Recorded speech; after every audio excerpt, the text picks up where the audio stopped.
August 12th, 2014, a Tuesday. Most people were probably scrolling through their PlayStation store, looking for something, anything, to kill a few hours. And then they saw it.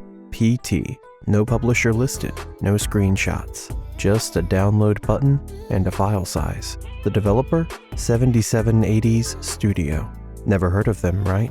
Because they didn't exist. But if you were one of the curious souls who clicked download that night, you had absolutely no idea you were about to experience the most terrifying demo in gaming history. And I mean, come on, calling it a demo doesn't even do it justice. PT, or playable teaser, as it would later reveal itself to be, wasn't just some indie horror experiment. This was Hideo Kojima, the mastermind behind Metal Gear, teaming up with Guillermo del Toro, the guy who gave us Pan's Labyrinth, creating a playable nightmare, starring Norman Reedus from The Walking Dead, Silent Hills. That's what this was building towards, a photorealistic horror game that would have redefined the genre. But we'll get to that catastrophic cancellation later. For now, let's talk about that hallway, that goddamn hallway. You wake up in a concrete room, harsh fluorescent light, the kind of lighting that makes you feel like you're in a morgue. There's one door. You open it, and what you find is an L-shaped hallway. That's it. A corridor with peeling wallpaper, some family photos, a radio crackling with static, and a bathroom at the end. The clock on the wall reads 23:59, 1 minute before midnight. But here's where things get weird, and I mean Kojima level weird. When you reach the end of the hallway and open the exit door, you're right back at the beginning. Same hallway, same door, but something's changed. The radio's off now. Or maybe there are more roaches on the walls. Or the lighting's different. Every single loop through that hallway, something shifts, something's wrong, and you can feel it in your bones. Now, Kojima built this using the Fox engine, the same engine that powered Metal Gear Solid 5. But he intentionally downgraded the quality. Why? Because if it looked too good, people would know a major studio was behind it.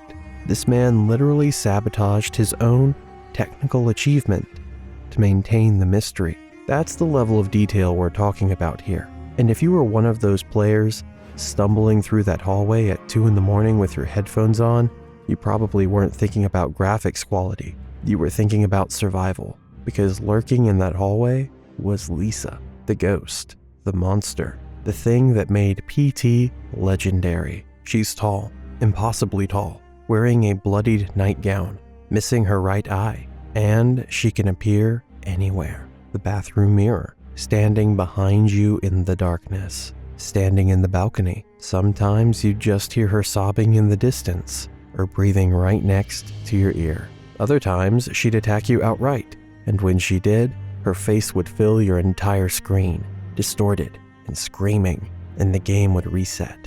Your heart would be pounding, your hands shaking, and you'd be right back at that door, knowing you had to do it all over again. The genius of PT wasn't just that it was scary, it's that it weaponized familiarity against you. You see, the human brain finds comfort in patterns. We like knowing what comes next. But PT takes that comfort and twists it into something sinister.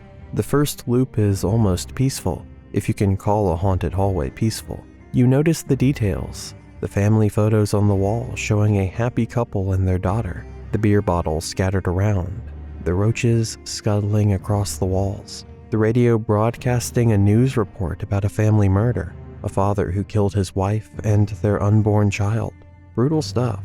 But it's just background noise at first. Then you reach the bathroom. Nothing special. A sink, a mirror, some cabinets. The door at the end of the hall is locked. So you turn around and there's another door, the exit. You walk through it, expecting to leave this nightmare, and boom, you're right back at the beginning. Same fluorescent light, same door, but something's different. The basement door is slammed shut, and you hear a frantic knocking from inside the bathroom. As you continue to loop, the environment begins to decay. The clock stops at 23:59, and you start finding pieces of a torn photograph hidden in the shadows. Then you start to realize this isn't a hallway you're walking through. It's a loop, a prison, and you have no idea how to escape. By loop 6, things escalate even more. You finally enter the bathroom and find a flickering flashlight on the floor. When you pick it up, the door slams shut, and you find yourself staring into the sink.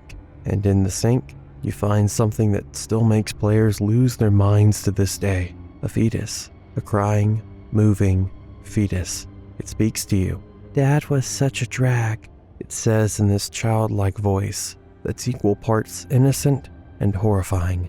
"Now you're all mine." What the actual hell, Kojima? What kind of psychological warfare is this? And here's where the community collaboration started happening in real time. Because PT wasn't just a game you played alone. It was a mystery that required the entire internet to solve. Players were streaming it on Twitch, posting theories on Reddit, sharing screenshots on Twitter. Everyone trying to figure out what the hell was going on and how to escape this nightmare hallway. And the more loops you completed, the more disturbing it became. Let's talk about Lisa properly, because she deserves her own section. She's not your typical jump scare ghost. Lisa is psychological terror incarnate. She doesn't always show up in the same place. Sometimes she appears in the bathroom mirror when you're not looking directly at it. You'll walk past, see movements in your peripheral vision, and when you turn back, she's there, staring at you.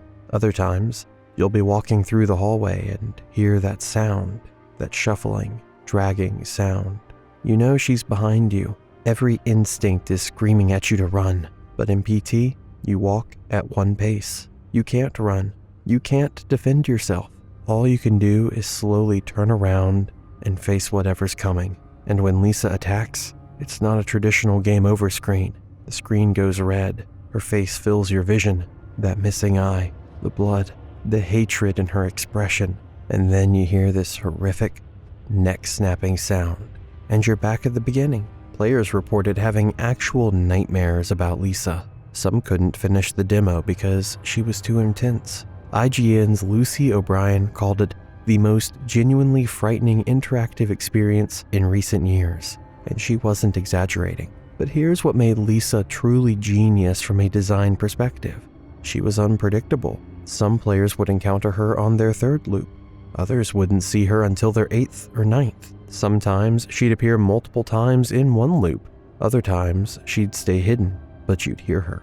That breathing, those footsteps, the psychological pressure of knowing she could show up at any moment was often worse than the actual encounters. Kojima understood something fundamental about horror that most game developers miss. The fear of what might happen is more powerful than the thing actually happening. The sound design around Lisa was masterful. Kojima worked with his audio team to create this oppressive atmosphere where every creak, every whisper, every ambient sound felt threatening.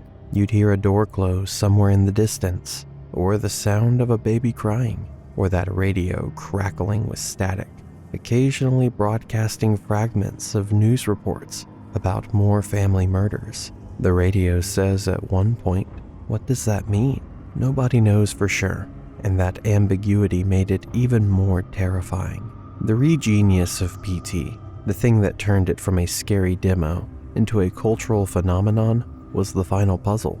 After you'd been through enough loops, after you've encountered Lisa enough times, and you've absorbed all the environmental storytelling and cryptic messages, the game presents you with what might be the most esoteric puzzle in gaming history. Your goal? Make a baby laugh 3 times. That's it. Simple, right? Except nobody could figure out how to do it. And I mean, nobody. The first baby laugh was relatively straightforward. Once you entered the final loop and the clock struck midnight, you had to take exactly 10 steps. Not 9, not 11, 10. And you'd hear this infant's laughter echo through the hallway. Creepy as hell. But at least it was consistent. Players figured out that one pretty quickly through trial and error and community collaboration. But the second laugh? That's where things got absolutely insane. For days, the entire gaming internet was trying to crack this puzzle. Streamers were broadcasting themselves, trying random things for hours. Reddit threads were filled with theories. Some people thought you had to examine specific objects in a certain order. Others believed you needed to encounter Lisa in specific ways. There were theories about the number 204863 that appeared in the game, with some people claiming it translated to Jareth if you used a phone keypad. Players were saying random names into their microphones. Some claimed you had to whisper Lisa. Others swore it was Jack, based on a cryptic message found in the game's files that mentioned standing one pace before Jack. The community known as the Great Debate spent weeks analyzing every detail of PT. They translated messages that appeared in different languages throughout the demo. They data mined the game files. They frame by frame analyzed every loop looking for clues. And eventually, they found something. The game was listening, not just through conventional inputs like buttons and joysticks. It was using the PlayStation 4's microphone. You needed to say something into it, though what exactly remained a subject of debate. Some players got the second laugh by saying Jareth, others by whispering Lisa or Jack. Some claimed any sound would work as long as the microphone detected audio at the right moment. The truth, as best as anyone could figure out, was that PT was checking for microphone input after certain conditions were met. But it wasn't parsing specific words. It was listening for your presence, for your voice, making you a direct participant in the horror. Kojima made you speak into the darkness, knowing something was listening. That's next level psychological horror. And once you got that second baby laugh, you had to do something even harder. Nothing. Absolutely nothing. You had to stand completely still, not move the controller, not adjust the camera, just stand there in that haunted hallway and wait. Lisa might appear during this time. You might hear her breathing behind you, but you couldn't turn around, couldn't move, couldn't react. You just had to trust that staying still was the right choice. And if you did, if you had the patience and the nerve, you'd feel your controller vibrate. Long, slow vibrations. And then, finally, the third baby laugh. The phone in the hallway would ring. You'd zoom in on it, hear a cryptic message, "You've been chosen," and the exit door would unlock. After hours of terror, you could finally leave. And this is where PT transformed from a terrifying demo into something legendary. When you walked through that final door, you didn't see credits. You saw a first-person perspective, walking through fog, dark streets, the environment rendered in that same photorealistic Fox engine beauty. A figure walks ahead of you, and as the camera pulls back, you see him, Norman Reedus, and then text appears on the screen. Silent Hills, a Hideo Kojima game, directed by Guillermo del Toro. The internet exploded because nobody saw this coming. Nobody. The fake studio name, 7780 Studio, was just an anagram for Studio 7, Kojima Productions' internal project name. The anonymous release strategy, the puzzle requiring worldwide collaboration. It was all part of Kojima's master plan to create the most elaborate game reveal in history, and it worked perfectly. Guillermo del Toro, the man behind Pan's Labyrinth, Hellboy, and Pacific Rim, was directing a Silent Hill game with Hideo Kojima. Norman Reedus, at the peak of his Walking Dead fame, was starring in it.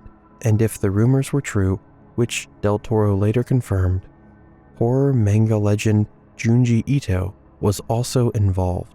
This wasn't just a new Silent Hill game.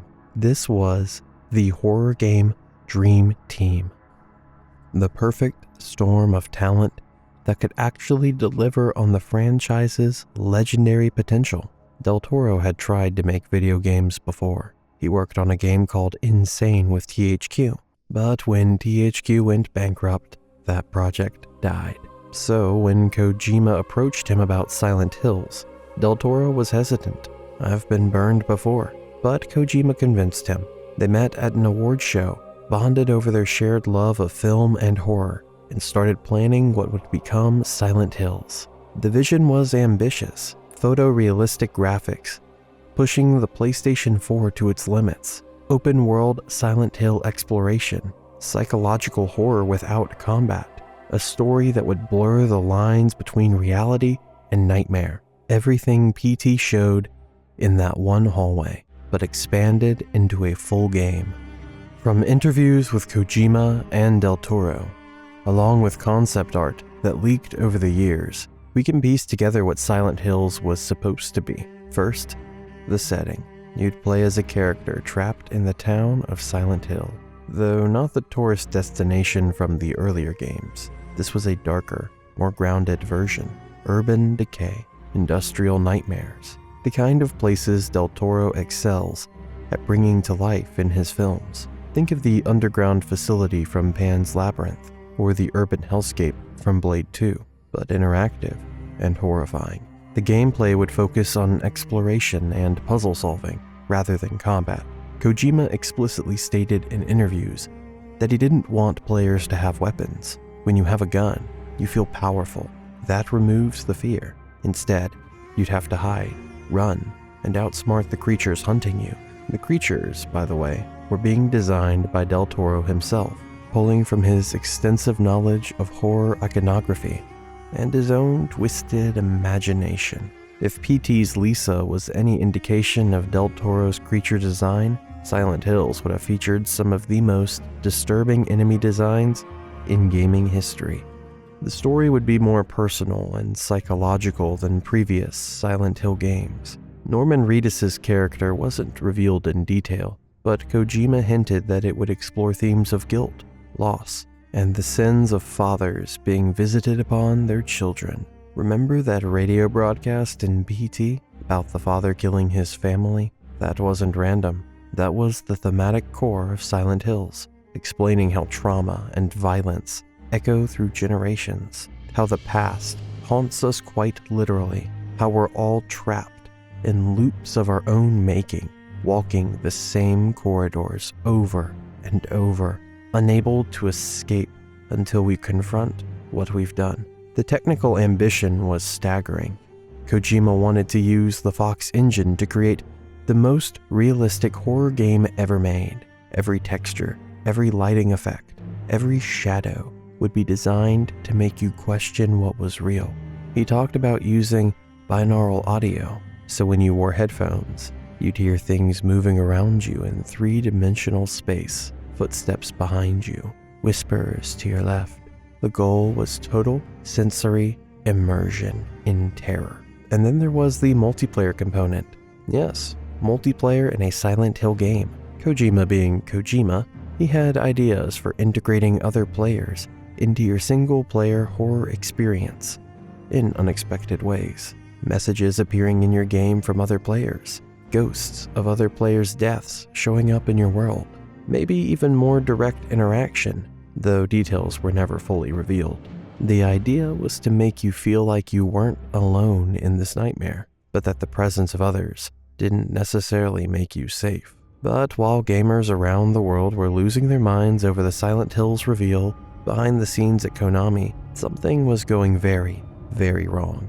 To understand what happened to Silent Hills, you need to understand the relationship between Hideo Kojima and Konami, and more specifically, what was happening with Metal Gear Solid 5: The Phantom Pain. Kojima Productions had been working on MGS-V for years. The budget was massive, rumored to be over $80 million. The scope was ambitious, as Kojima's projects always were, and it was taking a long time. Too long from Konami's perspective.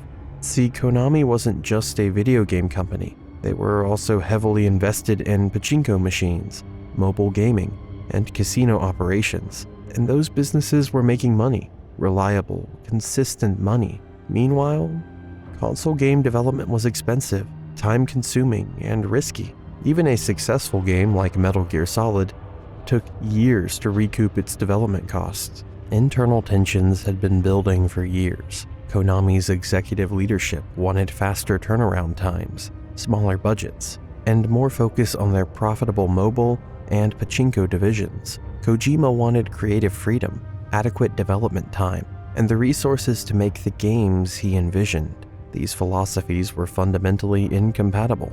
Something had to give. In March 2015, things came to a head. Reports emerged that Kojima was leaving Konami. The company initially denied this, but the writing was on the wall. Konami removed Kojima's name from Metal Gear Solid 5 promotional materials. They removed references to Kojima Productions from their website. During the final months of MGS-V development, according to multiple reports, Kojima and his team were literally separated from the rest of Konami. They were moved to a different building. Their internet access was restricted. They were being treated like prisoners completing their sentence before being released. Metal Gear Solid 5: The Phantom Pain launched in September 2015 to critical acclaim, but with a famously incomplete ending. Chapter 3, which was supposed to wrap up the story's loose ends, was never finished. Players felt the game was unfinished, and they were right. Kojima had run out of time and resources to complete his vision. Konami had pulled the plug, and Silent Hills, that was collateral damage. The first hint came on Saturday, April 26, 2015. Guillermo del Toro was at the San Francisco International Film Festival when an audience member asked about Silent Hills. Del Toro's response was brief and devastating. "It's not going to happen." The next day, Norman Reedus tweeted something cryptic about disappointment. Gaming journalists started making calls. Then, on Monday, April 27th, Konami issued a statement to GameSpot. Konami is committed to new Silent Hill titles. However, the embryonic Silent Hills project developed with Guillermo del Toro and featuring the likeness of Norman Reedus will not be continued. Just like that, it was over. The most anticipated horror game in years, maybe decades, was canceled. 2 days later, on April 29, 2015, Konami removed PT from the PlayStation Store. If you hadn't downloaded it already, you never would. The teaser, the demo, the proof of concept that showed the world what horror gaming could be was erased, deleted, gone. The gaming community's reaction was swift and brutal. The hashtag Konami started trending.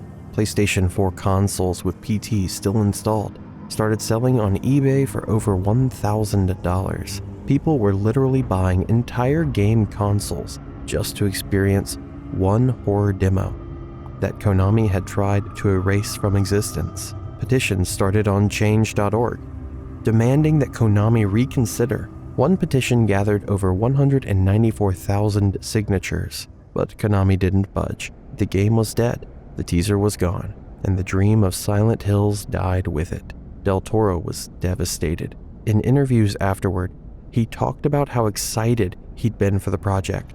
"This is the second time this has happened to me," referring to the THQ Insane cancellation. "I don't know if I'll ever come back to games." When asked what Silent Hills would have been like, he described it as very, very atmosphere-drenched, and using cutting-edge technology to create horror experiences never seen before. He also confirmed that Junji Ito, one of horror manga's greatest artists, was involved. Imagine Ito's distinctive creature designs brought to life in the Fox engine. That was Silent Hills. Norman Reedus expressed his disappointment on social media and in interviews. He'd been excited to work with Kojima and Del Toro, to star in a horror game that wasn't just another zombie shooter. The cancellation hit him hard, especially since he'd already done motion capture work for the game. Kojima himself didn't comment much publicly. He couldn't. He was still technically employed by Konami, finishing up MGS-V and dealing with the legal complexities of his departure. But years later, in various interviews, he's hinted at the frustration and disappointment he felt. Silent Hills was supposed to be his next masterpiece after Metal Gear. Instead, it became another casualty of corporate politics and creative differences. In December 2015, Kojima officially left Konami. He reformed Kojima Productions as an independent studio, and in one of gaming's most beautiful moments of karma, Sony stepped in to fund his next project. At E3 2016, Kojima revealed Death Stranding. The trailer featured Norman Reedus on a beach, holding a baby, surrounded by weird cosmic horror imagery. It was vintage Kojima weirdness, and while it wasn't Silent Hills, it proved something important. Kojima could still make Big, weird, ambitious games. He just couldn't make them at Konami. Stranding also featured Guillermo del Toro as a character, bringing the team back together in a different form.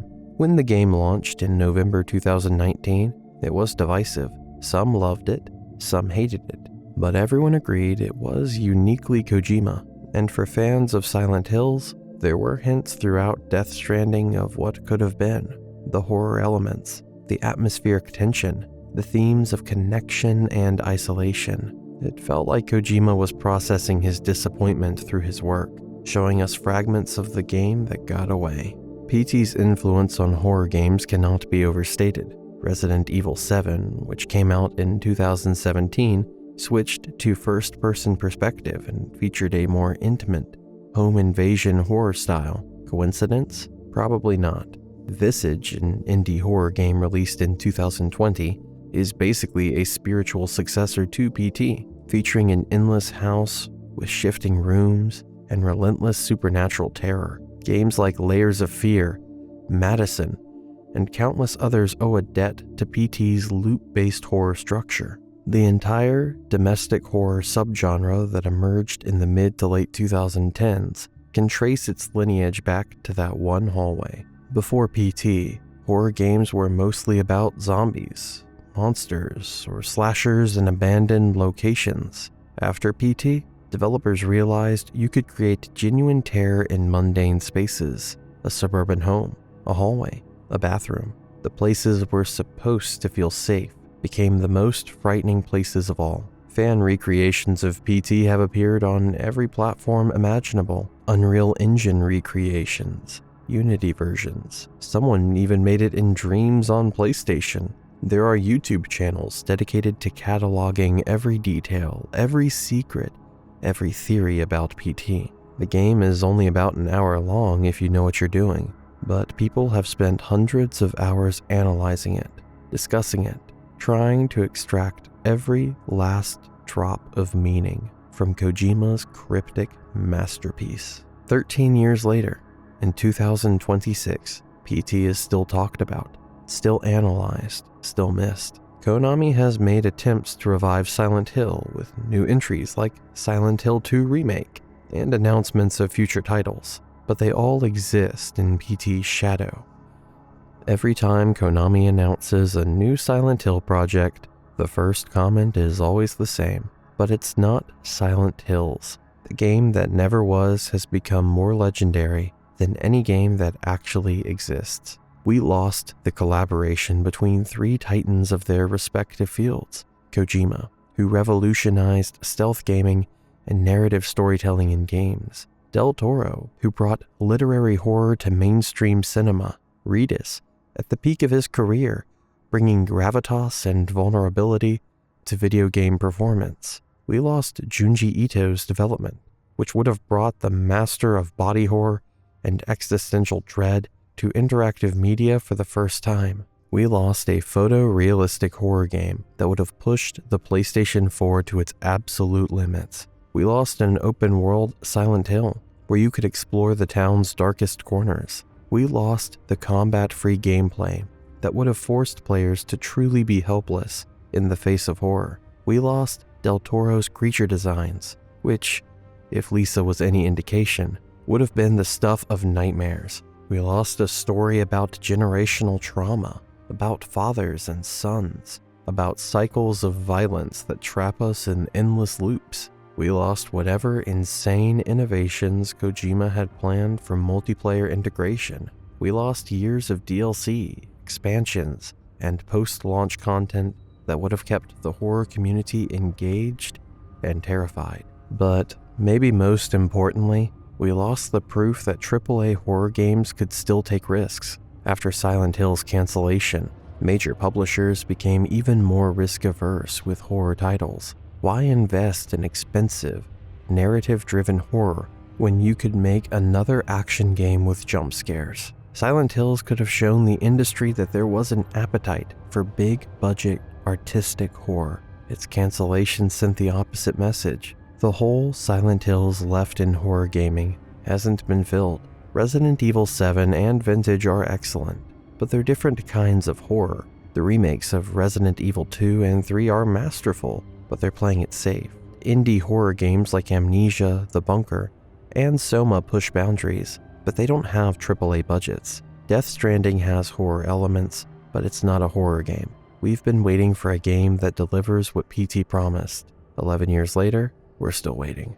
PT was removed from the PlayStation Store on April 29, 2015, but you can't delete something from culture. You can't erase a ghost that's already haunting millions of minds. Silent Hills is gone, but its spirit remains, wandering through every horror game that followed, a constant reminder of what we lost and what we'll never have. Half-Life 2, Episode 3. Heads up, if you enjoy this vibe, subscribe now before you fall asleep and forget. Trust me, it happens. Alright, here we go. It's been 18 years since Episode 2 ended. 18 years. Most of us who played it on launch day have moved on, gotten jobs, or had kids who are now old enough to play the game themselves. I still remember that final scene, Eli getting his brain harvested, while Alex screams and the screen just cuts. We thought we'd be playing the conclusion by 2008, maybe 2009 at the latest, but here we are, still staring at that, to be continued like idiots. This isn't just a development hell story, it's an 18-year-long ghosting by a company that used to be the center of the gaming universe. Now, before we dive into this absolute train wreck of development hell, let me set the scene for you. Because Episode 3 wasn't just another sequel, it was supposed to be the conclusion, the final chapter in Gordon Freeman's story, the game that would finally explain what the hell the Borealis was, why the G-Man keeps messing with everyone, and how humanity would kick the Combine out of Earth for good. Valve had it all planned out. Arctic setting, check. Ice gun that lets you surf on frozen ramps like the Silver Surfer, check. Blob enemies that could split apart and pass through grates using Portal 2's gel technology, check. And this part is wild. They were gonna bring back Dr. Breen in a new form, but here's the thing, none of it happened. And the reason why is way more complicated and more tragic than just Valve got lazy or Gabe Newell can't count to 3. But to understand this, we have to go back to 2004 when Half-Life 2 dropped, and it was an absolute masterpiece. Revolutionary physics engine, facial animations that make characters feel human for the first time in gaming, the gravity gun, arguably one of the most satisfying weapons ever created. Half-Life 2 took 6 years to make, and Valve knew they couldn't do that again. Fans would riot if they had to wait another 6 years for Half-Life 3. So, Gabe Newell, in all his wisdom, announces something ambitious. Episodes. They're gonna release Half-Life 2.5 in bite-sized chunks. Smaller games, shorter development cycles. Episodes 1, 2, and 3 would come out every 6 to 8 months. Together, these 3 episodes would basically be Half-Life 3. Genius, right? Episode 1 drops in June 2006, right on schedule. It's short, about 4 hours, but it's solid. You and Alex escape City 17 as the Citadel explodes. The chemistry between Gordon and Alex is chef's kiss. Everything's going according to plan. Then Episode 2 comes out in October 2007, alongside the Orange Box, which also included Team Fortress 2 and Portal. And oh man, Episode 2 was good. Like, really good. The forest environments, the antlion colonies, the muscle car you drive with dog riding shotgun, that absolutely bonkers finale where you defend White Forest from waves of striders and hunters. Valve had outdone themselves. The episodes were no longer feeling like episodes. They were full-blown sequels. And then that ending happened. Eli tells you about the Borealis, this mysterious aperture science ship that disappeared, and now everyone wants to find. Dr. Mossman sends coordinates from the Arctic.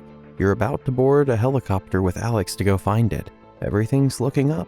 And then 2 Combine advisors show up. One of them grabs Eli with its mind powers and just extracts his brain matter while you watch helplessly. Alex screams. Gordon can't do anything. Fade to black. To be continued. Millions of players sat there, controllers in hand, thinking, holy crap, when's Episode 3 coming out? The answer is never. Literally never. So what happened? Well, according to Valve engineer David Spryer, in the 20th for Half-Life 2, Episode 3 was in active development.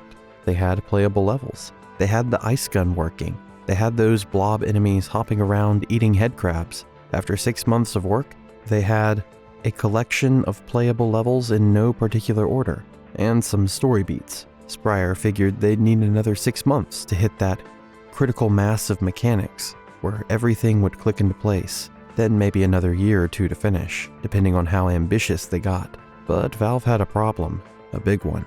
They call it element fatigue. Basically, they felt like they'd done everything interesting they could do with Half-Life 2's formula. The gravity gun became old news by Episode 2. Zombie enemies were played out. Headcrabs? Boring. Every Half-Life game had historically introduced some revolutionary new idea. Half-Life had the scripted sequences and environmental storytelling. Half-Life 2 had the physics-based gameplay and the gravity gun. But Episode 3? They couldn't figure out what the spark was. What was that one feature that would make everyone go, whoa? The ice gun was cool, literally.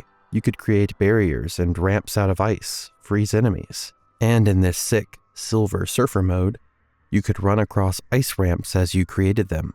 Imagine surfing through an Arctic Combine base, building your path as you go, blasting soldiers off cliffs.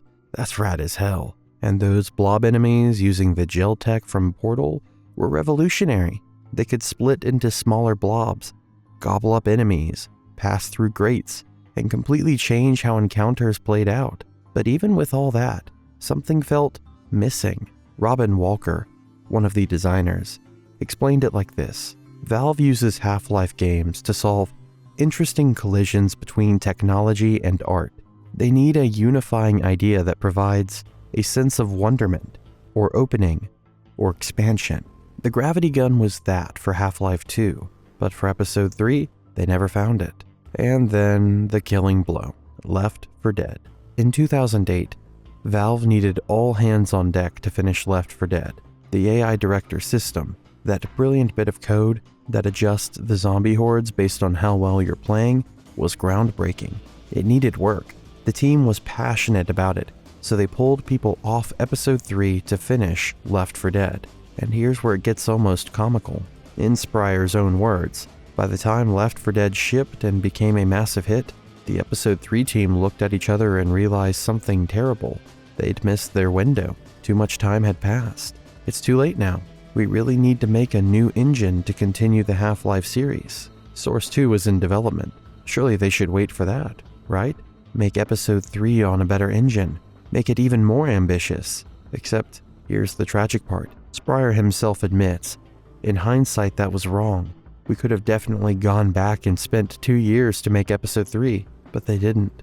And the more time that passed, the harder it became to justify going back. Gabe Newell explained his thinking in that documentary, and it's honestly heartbreaking. He said his personal failure was being stumped. He couldn't figure out why doing Episode 3 would push anything forward. To him, just finishing the story to give fans closure felt like copping out of Valve's obligation to gamers. In his mind, Valve had to innovate. They had to revolutionize gaming with every release. Anything less would be betraying what Half-Life stood for. And when he couldn't figure out how to innovate with Episode 3, when he couldn't find that spark, he froze. The whole project froze. I get it. Honestly, that's a lot of pressure. But also, Gabe, my guy. Millions of fans would have been thrilled with just a satisfying conclusion to Eli's death and the Borealis mystery. Sometimes a good story is enough.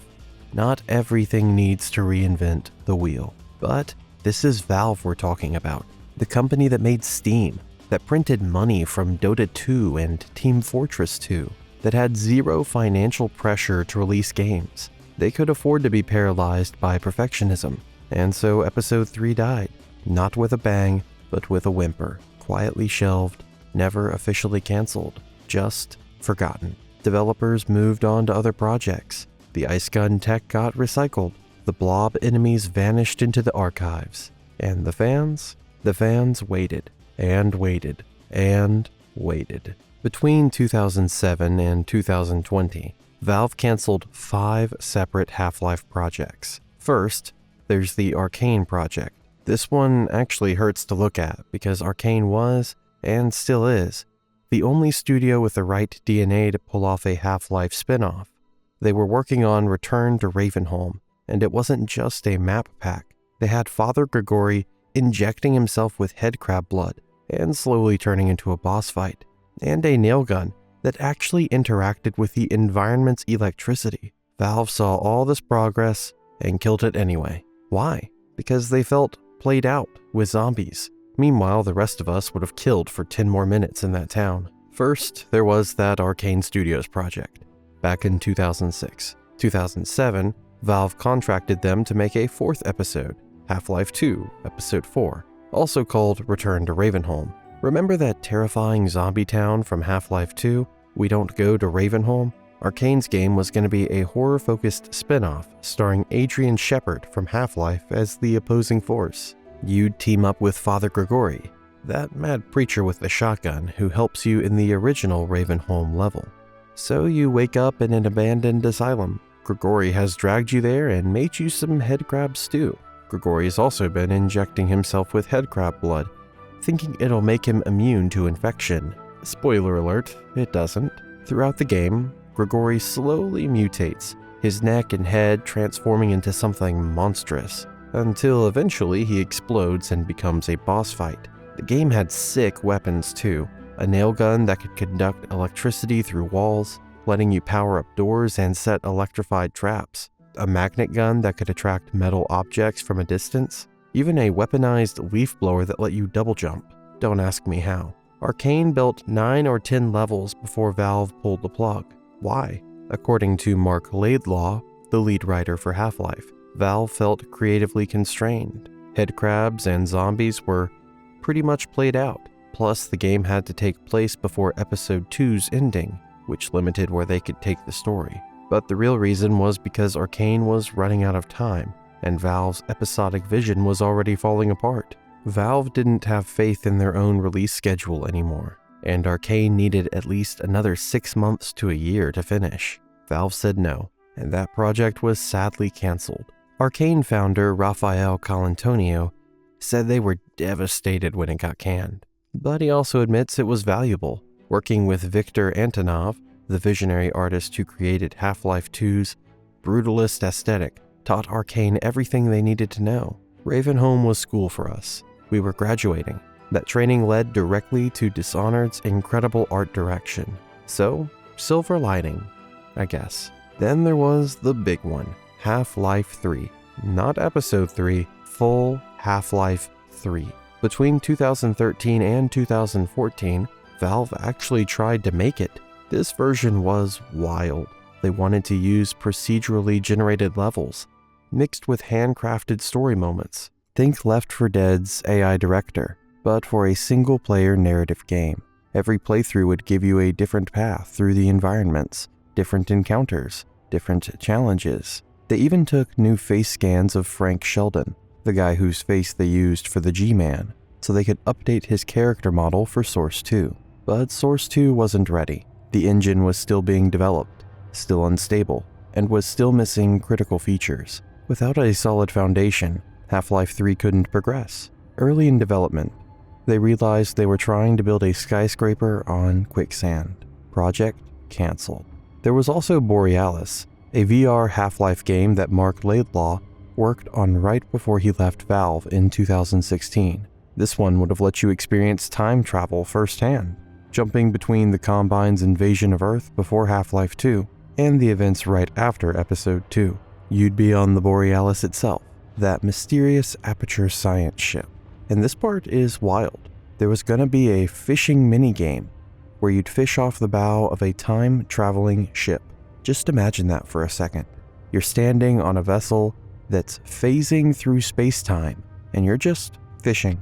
Peak Half-Life energy, honestly. But the project fell apart because VR technology in 2016 was too early, too poor, too unproven. Laidlaw himself said, "When people are struggling with the basic tools they need to rough out a concept, it's hard to convey any sort of vision," and it all evaporated pretty quickly. They tried another Half-Life VR project called Shooter, described as basically a theme park ride. Didn't go anywhere. There was even something called Hot Dog, which was Left 4 Dead and Half-Life combined.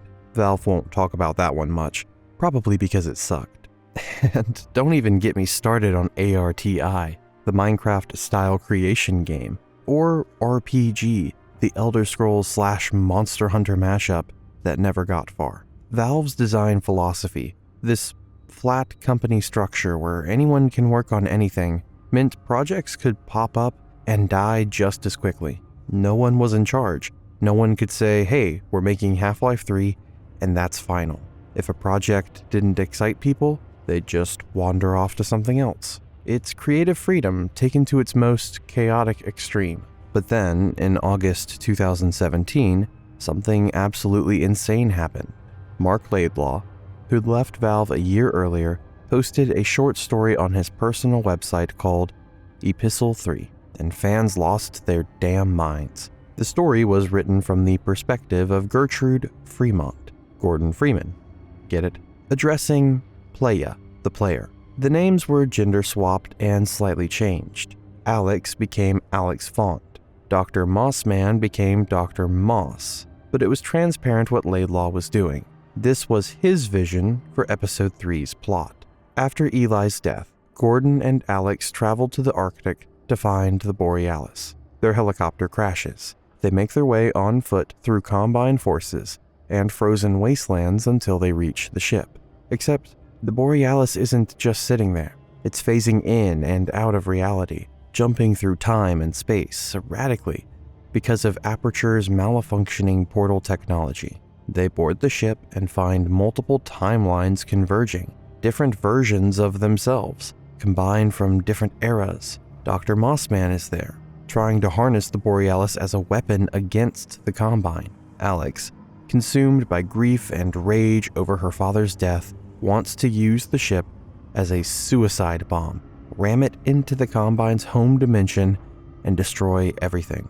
Gordon has to choose. In Laidlaw's outline, Alex shoots Mossman when she objects. Then Alex activates the Borealis self-destruct, and Gordon gets pulled away by the G-Man at the last second, leaving Alex to her fate.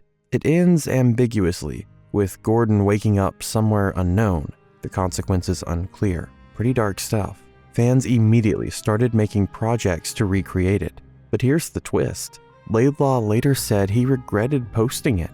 In a 2023 interview, he called himself deranged for publishing it. I was living on an island, totally cut off from my friends and creative community. I was completely out of touch and had nobody to talk me out of it. He said the outline gave people the wrong impression, that this would have been Episode 3's actual plot. But Laidlaw clarified, all the real story development can only happen in the crucible of developing the game. In other words, Epistle 3 was just one possible idea he'd had years ago, not Valve's official plan. Robin Walker backed this up, saying there were tons of ideas floating around, and Laidlaw's was just one of many. None of them ever solidified into the plan, because Episode 3 never got far enough. Laidlaw also felt terrible because his post caused problems for his former colleagues at Valve. After Epistle 3 dropped, angry fans review-bombed Dota 2 on Steam, taking out their frustration on Valve. The Half-Life community was pissed. They felt betrayed. Some saw Epistle 3 as proof that Valve had abandoned the series for good. And at that point in 2017, 10 years after Episode 2, it sure seemed that way. But then March 2020 happened. Half-Life Alyx, a full VR game set between Half-Life and Half-Life 2. And it was phenomenal. Critics and players alike called it one of the best VR games ever made. Maybe the best. Valve proved they still knew how to make a Half-Life game. They still had that magic. And the ending. Oh, the ending. Spoilers if you haven't played it, but come on. It's been 5 years. At the end of Alyx, you discover that the vault everyone's been talking about doesn't contain a super weapon. It contains the G-Man. The Combine have imprisoned him. You free him, and he offers you a deal. He shows you the future, the ending of Episode 2 where Eli dies. He asks what you'd change. You kill the Combine advisor and save Eli, but there's a cost. The G-Man takes you, instead of Gordon. You're his new employee now. The post-credits scene shows Eli alive at the end of episode 2, but Alex is gone. Eli looks at Gordon and says, "We've got work to do." He hands Gordon the crowbar, the setup for the next game, the promise of continuation. Fans lost their minds. They're finally doing it. Half-Life 3 is coming, and maybe it is. Valve's been pretty coy about it. In late 2024, trusted data miners and insiders started saying Valve's new Half-Life project, called HLX, finally crossed a huge line. The game wasn't just an idea anymore. Real people inside or close to Valve were actively playtesting full builds. This is a huge milestone. Valve games only reach playtesting when they're far enough along to be considered for release. But leakers were quick to caution fans. Playtesting doesn't mean the game is close. Half-Life Alyx got delayed almost a year after playtest began, and sometimes projects get cancelled even after playtesting. Valve's history proves that. So is Half-Life 3 real? Maybe. Is it coming soon? Who knows? Will it ever release? Your guess is as good as mine. Valve doesn't really need to make Half-Life 3. Financially, they're set for life. Steam prints money. Dota 2 prints money. Counter-Strike 2 prints money. The Steam Deck sold like hotcakes. Analysts estimate Valve pulled in over $6.5 billion in revenue in 2021 alone. That was before the Steam Deck even fully launched. Meanwhile, a new Half-Life game cost hundreds of millions to develop, takes years of work, and comes with impossible expectations. If it's anything less than a masterpiece, fans will crucify them. If it is a masterpiece, it still might not be worth the financial investment compared to just running Steam. This is the curse of being too successful. Valve has no publisher breathing down their necks, no shareholders demanding quarterly profits, no external pressure at all. So they only make games when they want to, when they have something to prove, when they're genuinely excited. And for over a decade, Half-Life didn't excite them, not in the way it needed to. Most canceled games, hell, most games in this entire video, are self-contained concepts that never saw the light of day. We never got to play them, and we're not emotionally invested in their worlds. Episode 3 is different. We played Half-Life. We played Half-Life 2. We spent years with these characters, in this world, following this story. We watched Eli Vance grow from a Black Mesa scientist into a leader of the Resistance. We saw his relationship with Alex. We felt the weight of his death. And then, nothing. Just a cliffhanger that's now old enough to vote. It's the gaming equivalent of a TV show getting canceled on a massive cliffhanger. Imagine if Breaking Bad ended halfway through Season 5. Imagine if The Sopranos cut to black in Season 4 instead of 6. That's what this feels like, except worse, because at least those shows eventually came back to finish their stories. The 20th anniversary documentary confirmed that Episode 3 was close. Real levels existed. Real gameplay existed. We saw footage of Gordon using the ice gun to create ramps and barriers. We saw blob enemies hopping around, consuming zombies. We saw Arctic environments with crashed helicopters and Combine installations. It was real. Dario Casali, the level designer, even said they could have finished it if they'd just committed. If they'd just powered through another year or two, it would have been done. But Valve's perfectionism got in the way. Their need to innovate paralyzed them, and instead of releasing a good game, they released nothing. Ironically, their fear of copping out led to the biggest cop-out of all, abandoning the project entirely. Now, let's talk about the ice gun for a second, because this thing deserved its own game. David Spryer worked on it personally, and the concept was genius. You'd fire this gun at surfaces, and it would create ice structures, walls for cover, ramps to reach high places, barriers to block enemies. But the really cool part, the Silver Surfer mode, lets you build a ramp and run on it as you were creating it. So you're sprinting forward, firing the gun at the ground ahead of you, and you're essentially surfing on a wave of ice you're making in real time. Can you imagine the speed runs? The creative solutions to puzzles? The sheer fun of zooming through an Arctic Combine base like that. And then you could freeze enemies solid, shatter them with the crowbar, use ice to conduct electricity, create impromptu bridges, block doorways.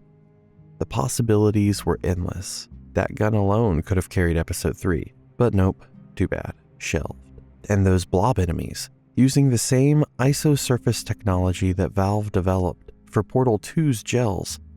These things were liquid enemies. They could morph, split into smaller versions, squeeze through grates and vents, consume other enemies to grow larger. The physics looked incredible, even in that early prototype footage. One dev said, the physics for the blob creature felt more advanced than what you'd see in a typical modern 2024 game, and it was achieved in a 20-year-old game engine. That's how ahead of its time this stuff was. Combined with the ice gun, you'd have this emergent gameplay where you're freezing blobs, shattering them, watching them reform and chase you through narrow corridors. Then you'd use the ice gun to block their path, only for them to split into smaller blobs and slip through cracks. It would have been tense, strategic, and totally unique to Half-Life. But again, shelved. Let's also talk about the Borealis mystery, because Valve blueballed us on that for 18 years. The Borealis is first mentioned in episode 2. Dr. Kleiner explains that Aperture Science, the Portal people, were working on some project that caused an entire research ship to vanish from its dry dock. In Portal 2, you actually visit that dry dock and see where the Borealis used to be. There's a recording from Cave Johnson about teleportation experiments. The implication is clear. Aperture created tech that could teleport or time travel, and it went horribly wrong. The Borealis is now lost in space-time, and both the Resistance and the Combine want to find it. Eli's dying words to Gordon are about the Borealis. He says it's dangerous, that it needs to be destroyed before the Combine can use it. Dr. Mossman sends coordinates from the Arctic. The stage is set for this epic finale where you'd race the Combine to the ship, explore its time-warped interior, and make a choice about its fate. But Valve never showed us what's on that ship, never explained the full extent of its powers, never gave us the satisfaction of resolution. And you know the worst part is that they knew this was a problem. In the documentary, Gabe Newell admits they had a realization while making Half-Life Alyx, that they needed to move the story forward. That's why Alyx's ending changes Episode 2's timeline. It's Valve trying to break out of the corner they wrote themselves into. By saving Eli and taking Alyx, they've created a new status quo, new dramatic stakes, a reason for Gordon to come out of stasis again. It's a smart narrative move, but it's also been 4 years since Alyx came out, and we still don't have the next game, so forgive me for being skeptical. What makes this even more frustrating is that Half-Life defined an entire generation of FPS games. It revolutionized storytelling in games. Before Half-Life, FPS games were mindless shooters with barely any plot. Doom, Quake, Duke Nukem, you just shot stuff until the end. But Half-Life said, what if we made you care about the world and characters? What if we told the story through the environment and NPC interactions without ever taking control away from the player? It was revolutionary. Then Half-Life 2 came out and raised the bar even higher. The facial animations made characters feel human. The physics engine made every encounter feel dynamic and unique. The set pieces like the highway chase or the Ravenholm level became legendary. Games like BioShock, Dishonored, and Metro 2033 owe everything to Half-Life. So when Valve just stopped making Half-Life games, it left a void. No other series has captured that same blend of atmospheric storytelling, environmental puzzle solving, and kinetic combat.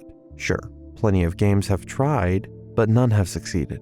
And that's what hurts the most. Valve didn't just cancel Episode 3. They canceled the evolution of an entire genre. Who knows what innovations Episode 3 could have brought?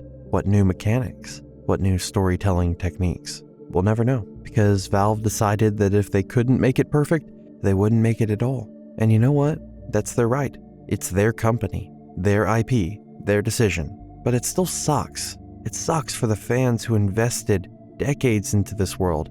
It sucks for the developers who poured their hearts into those canceled projects. It sucks for the industry, which lost a potential masterpiece. But most of all, it sucks because we'll never know what could have been. Maybe episode 3 would have sucked. Maybe it would have been a disappointment. Maybe Valve was right to cancel it. But we'll never get the chance to find out. And that uncertainty, that lingering what if, is worse than any bad game could have been. For years, Half-Life 3 had become a meme. Whenever a game took too long to come out, people would say, "It's gonna be done before Half-Life 3. It became the Duke Nukem Forever of the 2010s, except somehow worse, because Duke Nukem Forever actually came out, eventually, and sucked. But people kept believing, kept hoping, kept making fan projects and mods and tributes. Project Borealis, a fan remake of Episode 3 based on Epistle 3, released on Steam in late 2024. Boreal Aleph, another fan project, is trying to recreate the Episode 3 experience, but eventually ceased development. These fans aren't waiting for Valve anymore. They're taking matters into their own hands. And you know what? Good for them. If Valve won't give us closure, the community will make their own. In 2024, when Valve released that 20th anniversary documentary and finally confirmed Episode 3's cancellation, it was bittersweet. On one hand, we got closure, official confirmation, footage of the game in action, and an honest explanation from the people who worked on it. On the other hand, seeing what could have been, seeing Gordon surf on ice ramps, seeing those blob enemies in action, seeing the Arctic Combine installations just made it hurt more, because it looked good. It looked really good. And knowing that this existed, that it was playable, and that Valve chose not to finish it, that's rough. But at least we know the truth now. At least we're not left wondering what happened. At least Valve finally acknowledged it after 18 years of silence. But maybe, and stick with me here, maybe that's okay. Maybe the story of Episode 3 is actually more interesting than the game itself ever could have been. It's turned into legend, a myth, the game that got away. And maybe, just maybe, Valve actually learned something from all of this. Half-Life Alyx exists because they finally committed. They chose VR. They made a plan. They executed it. They shipped it. Sure, it wasn't perfect. Some people hated the VR-only thing. Some thought the story tweaks were unnecessary. But it happened. It was real. You could play it. And that alone matters. So if Valve is working on HLX, if there's a new Half-Life in testing somewhere, maybe this time they've figured it out. Maybe this time they'll actually finish it. Maybe this time we'll finally get closure. Or maybe, in another 10 years, we'll be making another video about how HLX got cancelled too. Valve's obsession with innovation at all costs. That's what makes them great, and also what trips them up. Every Valve game pushes the boundaries. Half-Life had scripted sequences of seamless storytelling. Half-Life 2 brought physics-based gameplay and the Source engine. Portal gave us the portal gun. Left 4 Dead had the AI director. Dota 2 changed the free-to-play world and esports infrastructure. CSGO perfected competitive shooters and kicked off the modern loot box system. And Alyx proved VR could tell stories just as deeply as any other medium. Every single game. Valve changed the way we play or think about games. That's who they are. That's their identity. So when they sat down to make Episode 3 and couldn't figure out what it would actually change, they felt like they were betraying themselves, like they'd be putting out Half-Life, the same, but slightly different. And for Valve, that was unacceptable. Gabe Newell has said it himself. Games are entertainment technology. Emphasis on technology. To him, games are about pushing the limits, solving problems, showing the industry what's possible. Story, characters, worlds. They're important, sure, but they come second to the tech. That mindset gave us masterpieces, but it also killed Episode 3. Sometimes a game doesn't need to revolutionize anything. Sometimes it just needs to be good. Sometimes finishing the story is enough.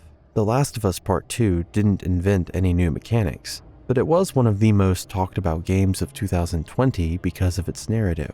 God of War Ragnarok didn't change gameplay, but it gave Kratos' Norse saga a damn satisfying conclusion. Red Dead Redemption is basically Red Dead 1 with fancier graphics and more toys, but it's a masterpiece because of its world building and storytelling. None of those games had to push tech forward. They just had to be damn good. Valve couldn't accept that for Half-Life, and so Episode 3 died on the altar of innovation. Back in 2007, right after Episode 2's cliffhanger, fans were excited.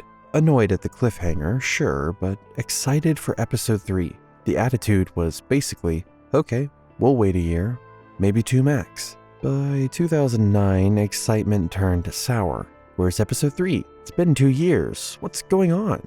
Valve stayed silent. No announcements, no updates, just nothing.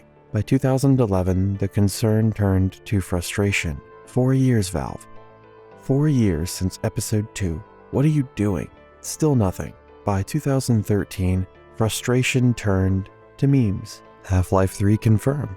Became the internet's way to cope. Every Valve announcement, every little hint, every random number pattern. Half-Life 3 confirmed. It was how the community coped with disappointment, by turning it into a joke. By 2015, memes weren't enough anymore. Fans got mad. The Dota 2 subreddit revolted. Counter-Strike players were pissed. Steam reviews got bombed. People were genuinely furious at Valve for leaving Half-Life to rot. And then, in 2017, Mark Laidlaw dropped the Holy Epistle 3. For a brief moment, fans had hope again. He's telling us the story because the game's never coming out. At least we have closure, but that didn't last. Closure through a blog post isn't the same as closure in a game. The anger came back, stronger than ever. And then, 2020, Half-Life Alyx. Suddenly, everything changed. They're back. They remember Half-Life exists. The ending promised more, and hope started spinning its cycle all over again. And now, it's 2026, 6 years after Alyx. We're still waiting. The cycle continues. But you know what's fascinating? Despite all the anger, all the memes, all the disappointment, the Half-Life community never died. Fan projects kept popping up. Black Mesa, the complete remake of Half-Life 1, took 16 years to finish, but finally released in 2020 to critical acclaim. Project Borealis released in 2024. Mods and custom campaigns keep coming out. Speedrunners keep finding new skips and glitches. The community refused to let Half-Life die, even when Valve seemed perfectly content to let it do so. Let's talk about the game engine for a second, because Source was a huge part of why Episode 3 never happened.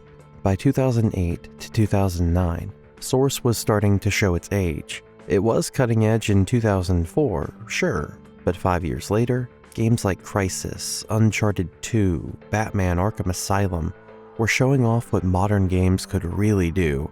Meanwhile, Source was struggling. Sure, it had great physics and facial animations, but graphically, it was falling behind. The team working on Episode 3 knew this. They could either push forward on an outdated engine or wait for Source 2. And they waited, and it took forever to develop. By the time it was ready, the whole gaming world had moved on. Linear, story-driven FPS games weren't the kings anymore. Open-world games, live services, battle royales, they were the new hotness. Half-Life's gameplay almost felt retro. Not retro bad, just different. Valve looked around and realized that if they made Episode 3 on Source 2 in 2020, it would feel like a relic from 2007.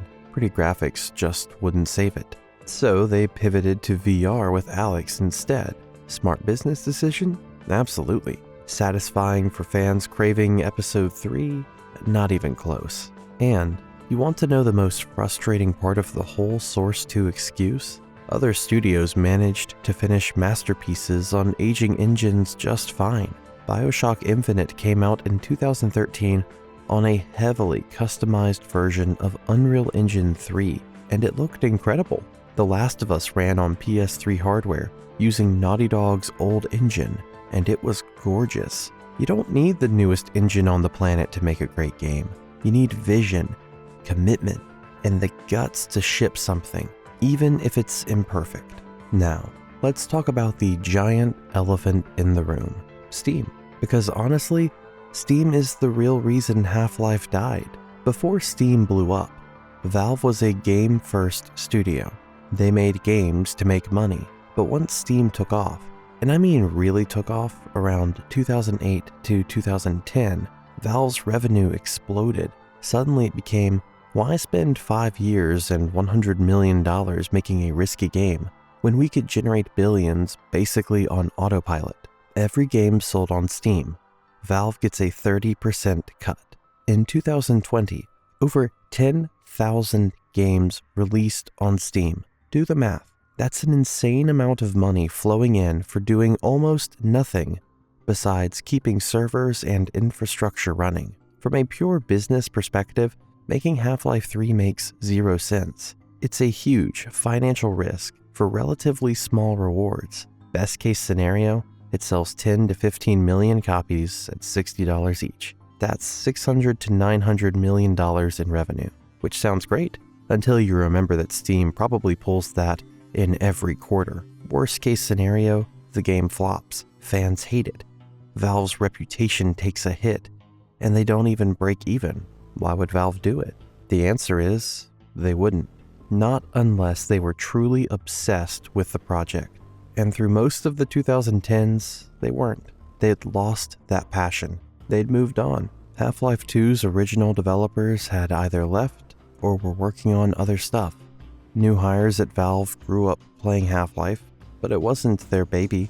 It was the old guard's creation, and the old guard had either retired or were working on Dota 2, CSGO, or Steam itself.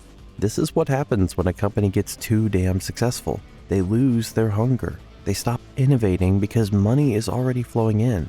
Why take risks when you can just coast on what you've already built? Nintendo keeps pumping out Mario and Zelda because they have to sell hardware. Sony keeps making PlayStation exclusives because they have to compete with Xbox. Valve doesn't need anything.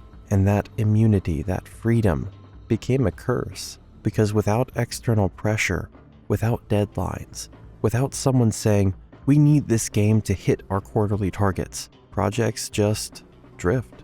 They get canceled, or worse, forgotten. Half-Life Alyx broke the pattern. Why? Because VR needed a killer app. Back in 2019, VR was still niche. Most games were tech demos or short experiments. Nothing with the depth or polish of a full AAA title. Valve saw a shot. If they could make a full-length, high-quality Half-Life game in VR, they could sell more Valve Index headsets. They could stake their claim as VR leaders. Suddenly there was a reason to make Half-Life again.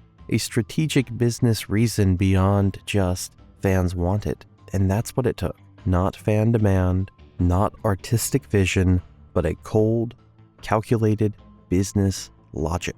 VR needs Half-Life. Therefore, we'll make Half-Life. And it worked. Half-Life Alyx was incredible. It pushed VR forward more than any game before or since. It sold tons of Valve Index units. It proved Valve could still make masterpieces when they want to, but it also proved something darker. Valve only makes games when there's a problem to solve, a reason bigger than money or fan hype. VR needed legitimization. That was the problem Alyx solved. So, what problem does Half-Life 3 solve in 2026? That's the question Valve is still wrestling with, and until they figure it out, we keep waiting. A lot of the people who made Half-Life what it was didn't stick around. Mark Laidlaw, the lead writer, retired in 2016. Chet Falasek, another key writer, left in 2017. Victor Antonov, the brilliant art director, left in 2008. Min Lee, co-creator of Counter-Strike, left in 2006. Kim Swift, lead designer on Portal, left in 2009. The list goes on and on. Valve's flat structure sounds cool on paper. In Valve, there are no bosses, no hierarchy. Just work on whatever interests you. But there's no ladder either. No promotions or real sense of progression at all. For some people, that's paradise. For others, it starts to feel like you're stuck. So a lot of talented devs eventually left to start their own studios, try new projects, or just work somewhere with more structure. And every time someone walked out, they took a piece of Half-Life with them. By around 2015, the team that actually made Half-Life 2 was basically gone. The people working at Valve were new blood, hired in the 2010s, who'd never shipped a Half-Life game before. So how do you make Episode 3 when the people who defined the original vision aren't even there anymore? You don't. You can't. It's like trying to make a Tarantino movie without Tarantino. You can copy the style, but the soul isn't there. And that's really what happened to Episode 3.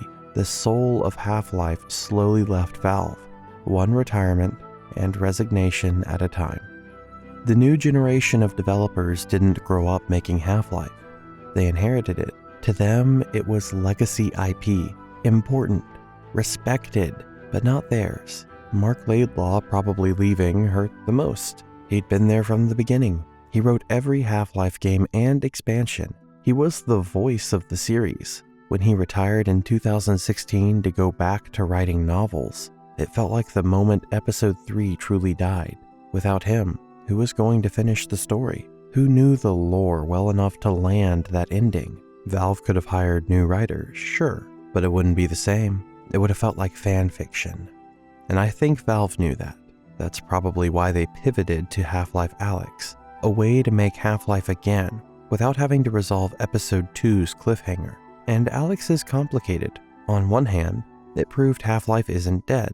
Valve can still make great Half-Life games. That's a win. But on the other hand, it pretty much confirmed we're never getting the Episode 3 we were promised. The timeline changed. Eli survived. Alyx is gone. The story is moving in a totally different direction now. Whatever comes next won't be the Arctic adventure we were promised in 2007. It'll be something new. And while that's exciting in its own way, it also means closure on the original Episode 3 storyline will never happen. That particular version of events, Gordon and Alyx reaching the Borealis, confronting Dr. Mossman, stopping the Combine, is gone, erased from canon, replaced by the new timeline where Eli lived. Some fans are fine with it. Their take is basically, hey, at least the story's moving forward. Others feel straight up cheated. I get both sides. Me personally, I'm conflicted. I'm excited that Half-Life is back at all, that Valve even cares again, that there's a real chance we'll get more games. But there's also a part of me that can't help thinking about what we lost along the way. The ice gun, the blob enemies, the Arctic Combine bases, Dr. Breen coming back, Radagon's... wait, no, that's Elden Ring. I mean, the Borealis mystery, all of it gone, sacrificed on the altar of VR and narrative reinvention. Was it worth it? Ask me again when HLX comes out, if it comes out. Now, one thing I haven't really talked about yet is what Episode 3 not happening did to episodic gaming as a whole. Valve wasn't alone in the mid-2000s. Telltale basically built their entire company around releasing games in episodes. The Half-Life 2 episodes were supposed to show that big studios could do it too. Smaller games, cheaper budgets, released more often instead of waiting 5 or 6 years every time. But Episode 3 never came out. And after that, nobody really trusted the idea anymore. Other studios watched what happened with Valve and basically went, yeah, no. Episodic games were done, at least for big budget studios. Telltale kept going for a while, but even they eventually collapsed in 2018, partly because that model just wasn't sustainable long term. And Valve, they never touched episodes again. Half-Life didn't just fail quietly, it scared the entire industry off the format, which is kind of valid, because the idea actually made sense. Shorter development cycles, less financial risk, more regular releases for fans. On paper, it was smart, but none of that matters if you can't execute. Valve couldn't, and if Valve, with all the money, talent, and freedom in the world, couldn't stick to a schedule, no AAA studio wanted anything to do with episodic games after that. So Episode 3's legacy isn't just the game we never got, it's also the fact that episodic AAA gaming basically died with it. So will we ever play Episode 3? Probably not. Will we ever play something else set in the Half-Life universe that gives us closure and satisfaction? Maybe, hopefully, eventually. Time will tell, but until then we wait, together, in this shared purgatory of anticipation and disappointment and stubborn, irrational hope. Star Wars 1313. Star Wars 1313 was going to be the game, the one that changed everything. The one that made you forget about every mediocre Star Wars game you'd ever played, and it got absolutely butchered. Not by bad reviews or poor sales, though it never even got the chance. This game got executed in cold blood by Disney, sabotaged by George Lucas's inability to stop messing with things, and buried so deep that most people don't even know what we lost. And I'm going to tell you exactly what happened. So, it's 2012. Everyone's walking around, seeing the same tired franchises getting their annual updates. Call of Duty number whatever. Assassin's Creed number who cares? And then LucasArts walks on stage and drops a bomb so massive that people literally stopped breathing. A Star Wars game. But not your grandma's Star Wars game. Not another be a Jedi and swing a lightsaber game. This was dark and gritty. It was like Star Wars, Blade Runner, and The Wire had combined. And you're not some chosen one, and you're not going to be saving the galaxy. You're a bounty hunter, 1,300 levels below Coruscant's surface, in a place so dangerous that the Republic doesn't even send cops down there anymore. Level 1313, where crime lords run the streets, where every deal could get you killed, where you had to survive by your wits, your blaster, and sheer luck. The demo starts. 2 bounty hunters in a transport ship descending into this neon-soaked hellscape, and then an assassin droid attacks them. The ship starts spinning out of control.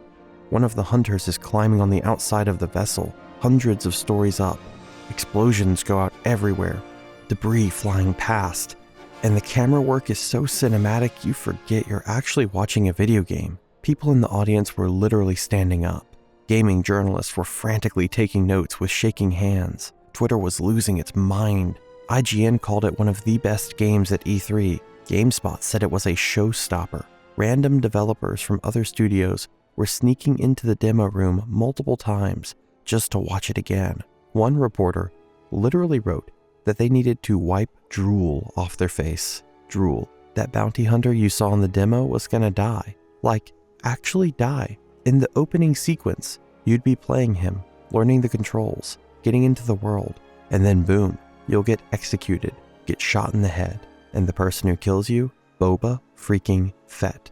You are going to become Boba Fett, the most iconic bounty hunter in Star Wars history, and you'd be building his legend from the ground up, one bounty at a time, navigating the criminal underworld, making deals with Hutts and crime syndicates, and slowly becoming the most feared hunter in the galaxy. A whole game as Boba Fett, not in the deserts of Tatooine, but in the grimy, neon-lit underbelly of Coruscant, with his jetpack, flamethrowers, and wrist rockets, hunting targets across rooftops. The sound design from Skywalker Sound makes every blaster shot feel like it could punch through a starship hull, and the visual effects from industrial light and magic creating explosions so realistic you'd swear you were watching The Empire Strikes Back. Every subsidiary of Lucasfilm was working together. The movie people, the sound people, the effects people, all of them building the most ambitious Star Wars game ever attempted. They were calling it playable cinema. The line between games and movies was about to disappear, and it gets better. This was going to be LucasArts' first mature Star Wars game. Blood, violence, morally gray decisions, all that. You'd be working for crime lords, betraying allies, making choices that actually mattered. The developers specifically said they wanted to show the cruel, dark, seedy underworld of Star Wars that the movies only hinted at. But to understand how we got here, we need to go back, way back, to 2009, when LucasArts was dying. LucasArts in the late 2000s was a disaster, an absolute train wreck of a company. The Bay Area was filled with people who'd had their hearts broken by the studio, multiple layoffs, multiple presidents coming and going. Morale was in the gutter. Between 2008 and 2012, LucasArts had 3 different presidents. How do you get anything done with that kind of chaos? You don't. That's the answer. You don't. They'd canceled an Indiana Jones game that had been in development for years. They shut down a 2D physics shooter called Caveland. They killed a Day of the Tentacle remaster that the Singapore team was working on. Far Cry 2 designer Clint Hawking joined the company, spent a year and a half designing an open-world game, never got the resources he needed, and left in mid-2012 when his project was canceled. The studio that had created Monkey Island, Grim Fandango, X-Wing, TIE Fighter, Dark Forces, Jedi Knight, Knights of the Old Republic, and Battlefront was rotting from the inside, paralyzed by dysfunction, apathy at the highest levels, and executives who couldn't make decisions or didn't care enough to try. In 2002, LucasArts recognized they were over-relying on Star Wars and announced that future releases would be at least 50% non-Star Wars titles. That never happened. Every original game either flopped or got canceled, so they went crawling back to Star Wars again, and again, and again. The Force Unleashed 2 came out in 2010 to mediocre reviews. IGN, GameSpot, Game Trailers all gave it middling scores. More layoffs followed. The company kept bleeding talent. People who'd been there for 15, 20 years were walking away. But in 2009, a small team refused to give up. They started working on something called Project Underworld, a Star Wars game unlike anything LucasArts had done before. Initially, they wanted to make Grand Theft Auto, but in the Star Wars universe. An open-world crime game where you could explore all of Coruscant, cause chaos, and do whatever the hell you wanted. That idea got shut down immediately, probably because it was too ambitious, too complex, or too expensive. So they pivoted. What about something like Gears of War? Third-person combat, cover-based shooting, still exciting but more focused. The concept evolved throughout 2009 and into 2010. Under the direction of company president Paul Meegan, the team settled on a title, Star Wars 1313, named after the level of Coruscant where the game takes place, 1,313 levels below the surface. Say it with me, 1313, where the sun doesn't reach, where the criminal underworld thrives, and where nobody asks questions. They started building it on Unreal Engine 3, running in 64-bit mode with DirectX 11. For 2012, that was bleeding-edge technology. They brought in industrial light and magic for visual effects, Lucasfilm animation for cinematics, Skywalker sound for audio. This was the full force of Lucasfilm's talent being directed at one game. And then George Lucas got involved. Now look, George Lucas had been trying to make a live-action Star Wars TV show for years. It was called Star Wars Underworld. Same basic concept as 1313. Same setting. The criminal underworld of Coruscant between episodes 3 and 4. It was dark, mature, and violent, showing the seedy side of Star Wars that never made it into the family-friendly movies. Lucas had assembled some of the best writers in Hollywood, Ron Moore from Battlestar Galactica, and other incredible talents. They wrote 60 scripts. These were dark, sexy, violent stories that would have, in the words of producer Rick McCallum, blown up the whole Star Wars universe. Each episode was planned to cost $40 million. To put that in perspective, The Mandalorian cost about $15 million per episode. Underworld would have cost $2.4 billion for 60 episodes, and that's more than the entire Star Wars prequel trilogy combined. So it wasn't really an option. HBO was interested. There were talks with European co-producers. But then shakeups at HBO killed the deal. There was no other network in the late 2000s that could handle that kind of budget. So the TV show died. 60 completed scripts just sitting in a vault at Skywalker Ranch. But Lucas saw 1313 as a second chance, a way to explore that underworld concept through video games instead of television. So he gave the team unprecedented access to the Star Wars universe. He encouraged them to be bold and take risks, and then he started changing things. See, George Lucas is a filmmaker. He's a creative genius who built one of the most successful franchises in entertainment history. But he's not a game developer. He doesn't understand the technical realities of game development, and thinks making changes to a game is like editing a film. You just swap some footage around, maybe reshoot a scene, and you're done. But games don't work like that. Games are built on interconnected systems. Change one thing, and you break 50 other things. Redesign a character, and you have to redo animations, voice lines, level designs, enemy AI, just everything. The team had spent years developing an original bounty hunter protagonist. They'd designed his look, written his backstory, recorded voice acting, built the entire story around this character.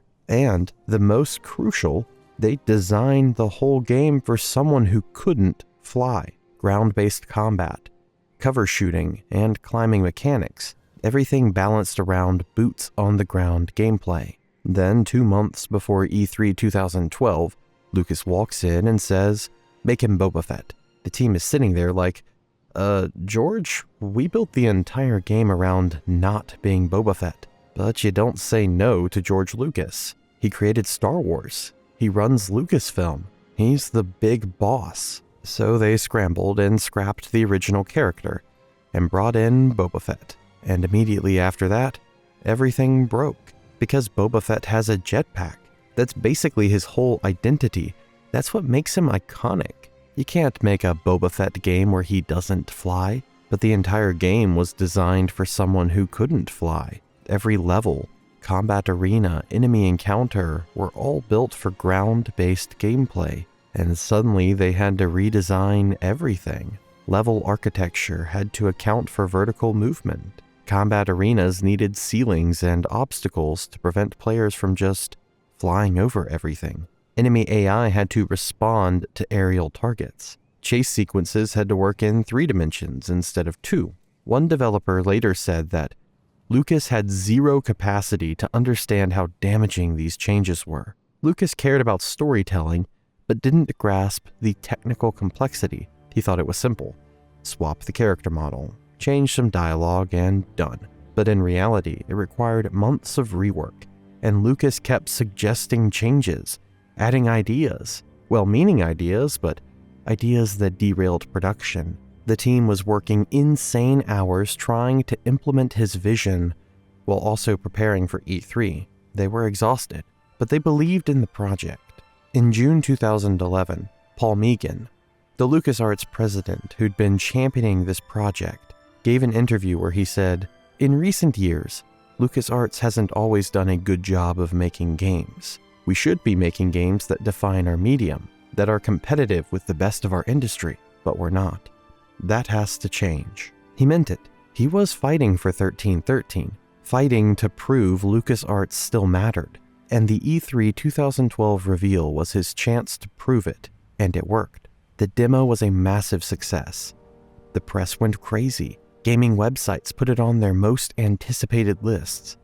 Spike TV did a special preview. The response was overwhelmingly positive. LucasArts employees left E3 feeling vindicated.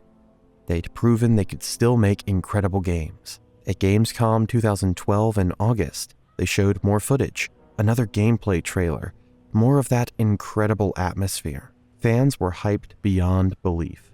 The plan was to ramp up hiring, expand the team, and double down on production. They started adding all of Boba Fett's iconic gadgets, wrist-mounted flamethrowers, missile launchers, and so on.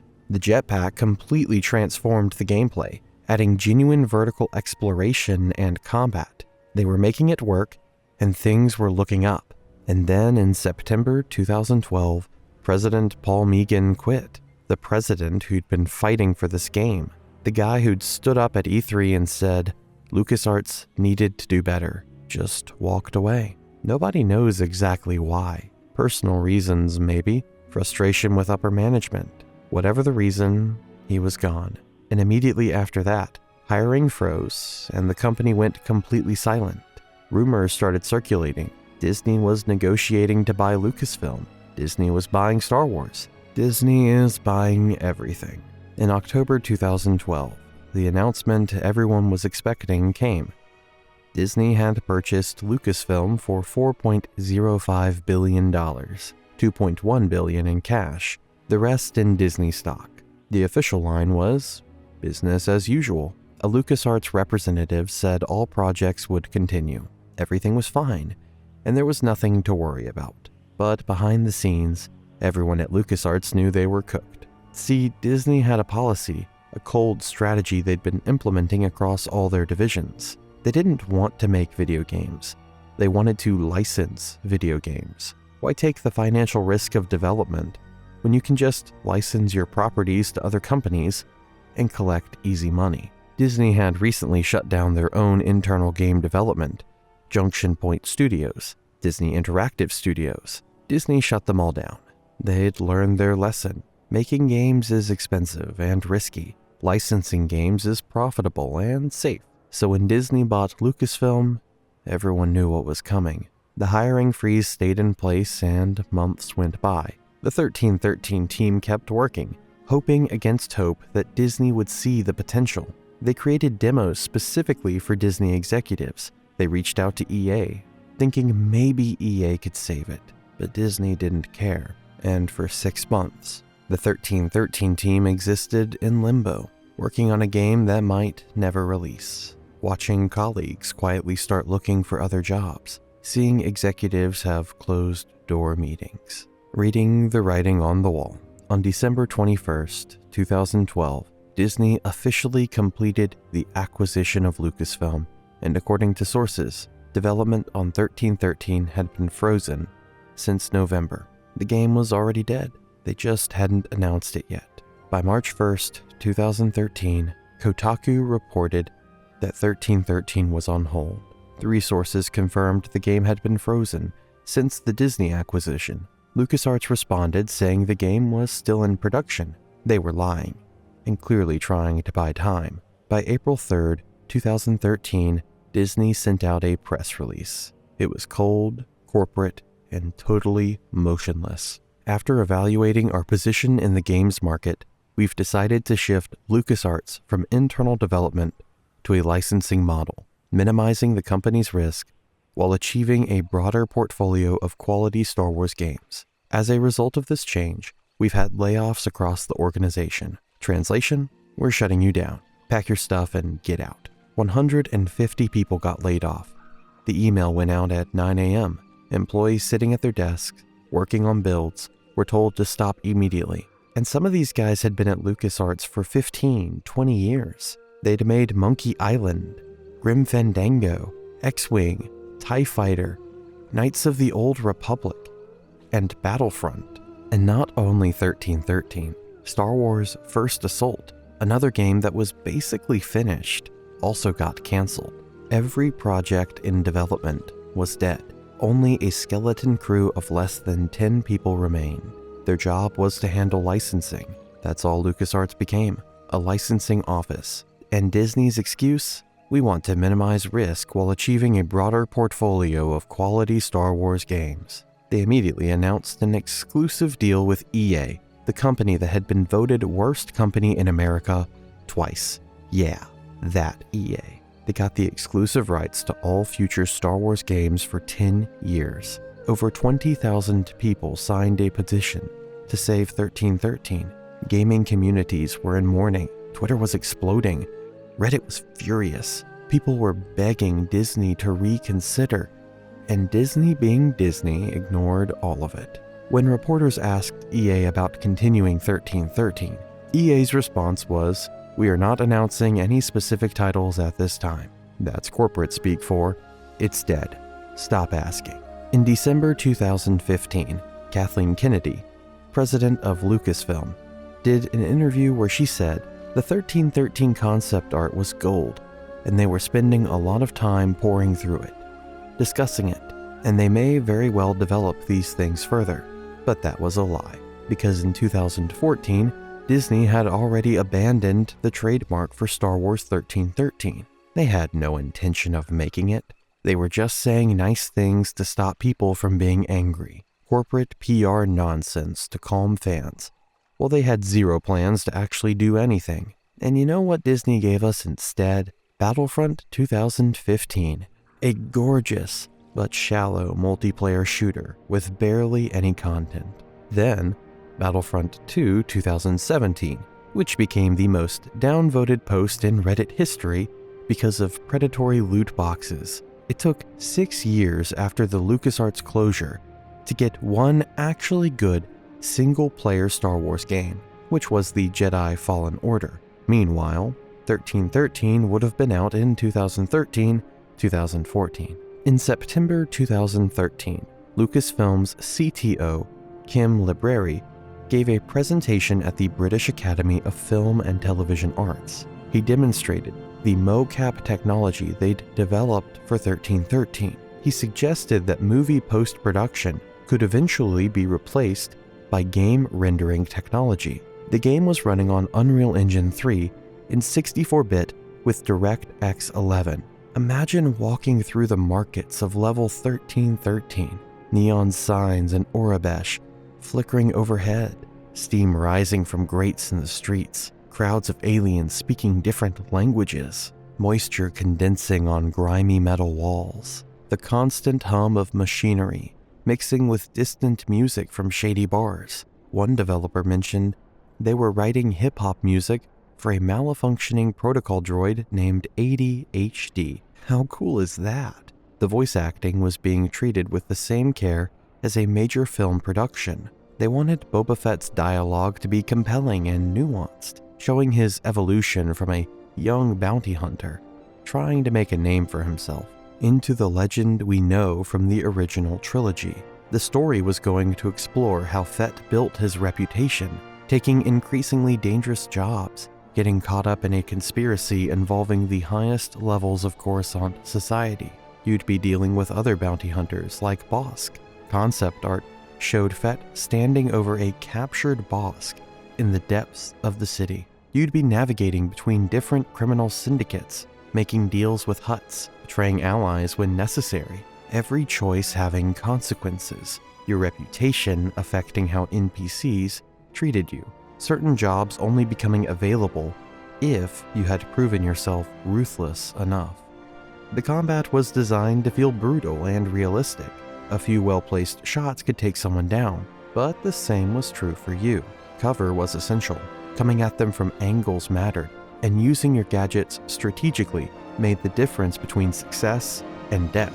The jetpack wasn't just a movement tool, it was a combat tool you could use for quick repositioning, aerial attacks, escaping dangerous situations. But it had limited fuel, so you had to use it wisely, manage your resources, and think tactically. The level design was being built with verticality in mind.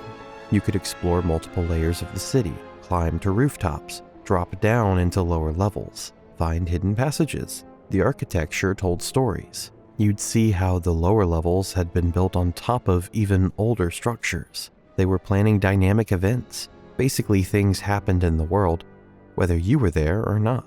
Gang wars breaking out in certain districts, Imperial crackdowns affecting which areas were safe to navigate. Your actions rippling out and changing how the underworld operated. They were building an actual criminal ecosystem, where you were just one player among many, where the galaxy kept turning even when you weren't looking.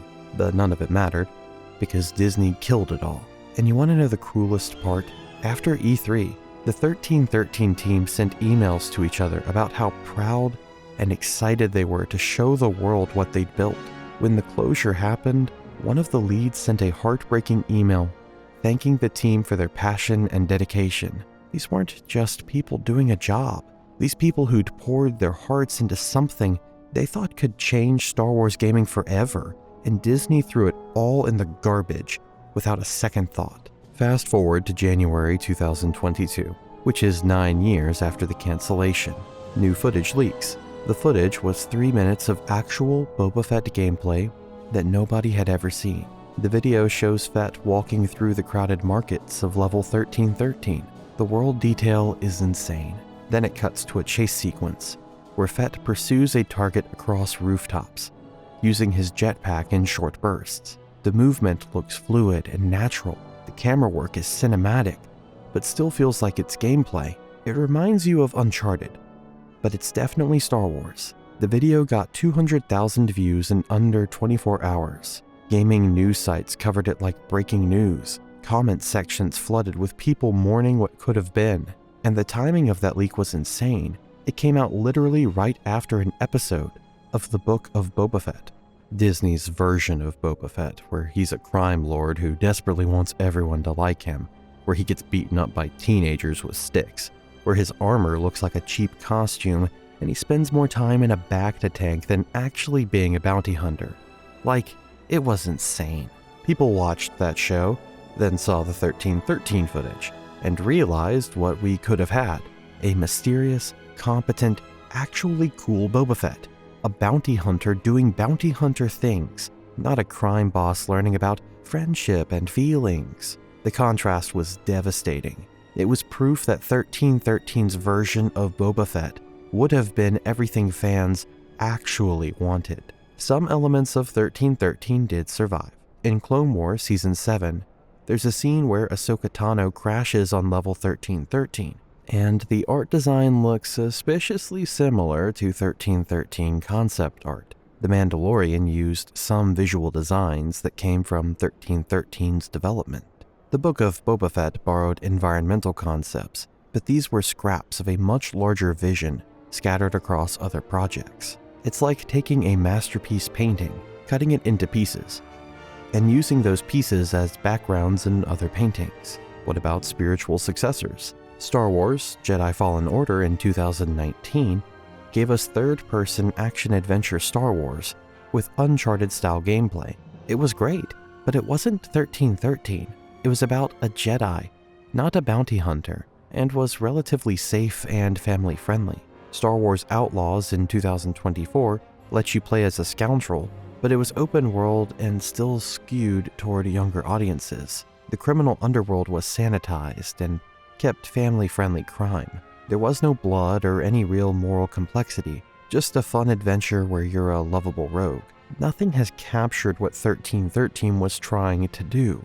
The specific combination of mature themes, bounty hunter gameplay, gritty atmosphere, and cutting-edge technology. Star Wars 1313 represented something LucasArts desperately needed, proof they could still compete with modern AAA games like The Last of Us, Uncharted, and other industry leaders. The E3 reception showed they had something special. Journalists were comparing it to the best games at the show, and that show had games like The Last of Us, Halo 4, Assassin's Creed 3, and 1313 was competing with all of them. But between George Lucas's well-meaning but disruptive creative changes, the corporate chaos at LucasArts, the revolving door of presidents, and Disney's acquisition killing all internal development, the stars never aligned. George Lucas himself later said he felt like he'd sold his kids into slavery when he sold to Disney. He clearly regretted it, but by then it was too late. The damage was already done, and LucasArts, 1313, and the rest of those games were dead. 50 years of game development history got erased in a single corporate decision. George Lucas meant well. He loved the 1313 concept. He wanted it to succeed, but his inability to understand game development, his constant changes, his insistence on tying it to the Underworld TV show, all of that damaged the project. Disney made a cold business calculation. They didn't want the risk of game development. They wanted safe, predictable licensing revenue. So, they killed an entire studio without hesitation, and it resulted in 150 people losing their jobs so Disney could implement their licensing model. EA took the exclusive rights and proceeded to fumble Star Wars games for years. Battlefront 2015 was shallow. Battlefront 2 2017 was a loot box disaster. The Visceral Games project with Amy Hennig got canceled. The open world game that replaced it got canceled. Lots and lots of years of wasted potential. The canceled projects at LucasArts could make their own documentary. Battle of the Sith Lords was a violent action game that would have let you play as Darth Maul. The Force Unleashed 3 would have had co-op with Starkiller and Darth Vader. Star Wars First Assault, a Call of Duty-style shooter, was basically done. It just needed some polish, but it got canceled. Leaked beta footage showed it was actually functional and fun, but it didn't matter. All these projects, all this potential, all thrown away because Disney wanted a licensing model. Disney didn't need to kill all these games. They had $4 billion+ to throw at Star Wars. The budget wasn't the issue. 1313 wasn't failing. It wasn't over budget. It was on track. It just needed time. But Disney wanted their licensing model. They wanted EA to handle everything and to minimize risks, and that meant LucasArts had to die. So they killed it, all so they could collect licensing fees from EA somewhere in Disney's archives. The build files for Star Wars 1313 sit on old hard drives, probably corrupted by now.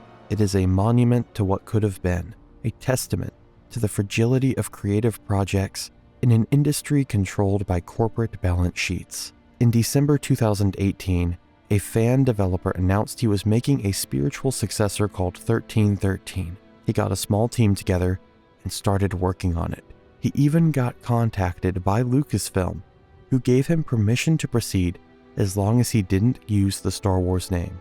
That project is still in development, probably will be forever. Fan projects like that rarely finish. But the fact that someone's trying shows how much people care. Titan, Blizzard Entertainment, the company that made World of Warcraft, the company that invented the modern MMO, the company that prints money like they've got a direct line to the Federal Reserve. They spent $80 million and 7 years making a game that never came out. Not because it was bad or because players hated it, but because one man couldn't stop flip-flopping on what he wanted, and an entire team of developers got caught in the crossfire. So, it's 2007, and World of Warcraft is dominating, like absolutely crushing the competition. It had about 12 million subscribers at its peak, and was printing like crazy. Every quarter, Blizzard's executives are looking at these insane profit numbers and high-fiving each other. Life is good. But then, something that makes Blizzard nervous starts happening. Every few months, a new MMO launches, and every single one is marketed as the WoW killer. Age of Conan, Warhammer Online, Aeon, Rift, Star Wars The Old Republic, Lord of the Rings Online. Everyone wants to dethrone World of Warcraft and take that subscription money. Now, most of these games fail. Most of them launch with massive hype, get 1 million players on day one, and then 6 months later, 70% of those players are back to WoW. The pattern repeats over and over, but Blizzard's sitting there thinking, what if one of them actually succeeds? What if someone actually makes a WoW killer? What if we lose our golden goose? So they make a decision that seems brilliant at the time, but will turn into one of the most expensive mistakes in gaming history. They decide, we're not going to wait for someone to kill WoW. We're going to do it ourselves. Keep all those players in the Blizzard ecosystem. Transfer them from one game to another. Genius, right? Wrong. So spectacularly, catastrophically wrong. Project Titan begins in 2007, and right from the start, there's internal debate about what the game should even be. Some people at Blizzard consider making World of StarCraft. Take the StarCraft universe with the Terrans and Protoss and Zerg, and build an MMO around it. I mean, StarCraft was huge. It was basically a national sport in South Korea. But the more they talk about it, the more they realize that StarCraft doesn't really fit an MMO. The lore is too focused on military campaigns and large-scale warfare. The setting is cool for an RTS where you're commanding armies. But what do individual players do in that universe? Run around shooting Zerg? Just doesn't work as an MMO concept. So they pivot and decide to create something completely new. A brand new intellectual property a game unlike anything Blizzard had ever made. Chris Metzen, Blizzard's creative genius, the guy who'd created the lore for both Warcraft and StarCraft, decides they need a new setting, and he makes a fascinating choice. Not high fantasy like Warcraft or space sci-fi like StarCraft, but near future Earth. Why? Because Metzen felt that Blizzard had already peaked in those two genres. They'd made the best high fantasy MMO with World of Warcraft. They'd made incredible space strategy games with StarCraft. Trying to outdo themselves in those genres seemed impossible, so they went with something different. Earth. Our Earth. But in the year 2070, you'd play as a superhero, but not like full-time superhero. You'd have a secret identity. During the day, you'd have a normal job. You could be a professional chef, a businessman, a teacher, a photographer, a hacker, whatever. You'd go to work, do your job, and interact with other players who are also living their mundane lives. Blizzard called this part of the game Titan Town. It was their take on The Sims, Animal Crossing, and World of Warcraft combined. You could deck out a house with furniture, run a business, go on quests in your neighborhood, fish, farm, garden, cook elaborate dishes. It was supposed to be this peaceful, social experience where you built relationships and lived your life. Then at night, you'd transform and put on your superhero suit, much like if Fortress 2, City of Heroes, and Destiny combined. You'd be fighting evil forces, saving the world, completing dangerous missions with your squad. It was 2 games in one. Ambitious doesn't even begin to describe it. One of the early internal presentations showed this concept perfectly. There's a chef character, professional cook. He's in his kitchen, preparing dishes, chatting with customers, and living his civilian life. Then he gets an alert on some device. Time to go save the world.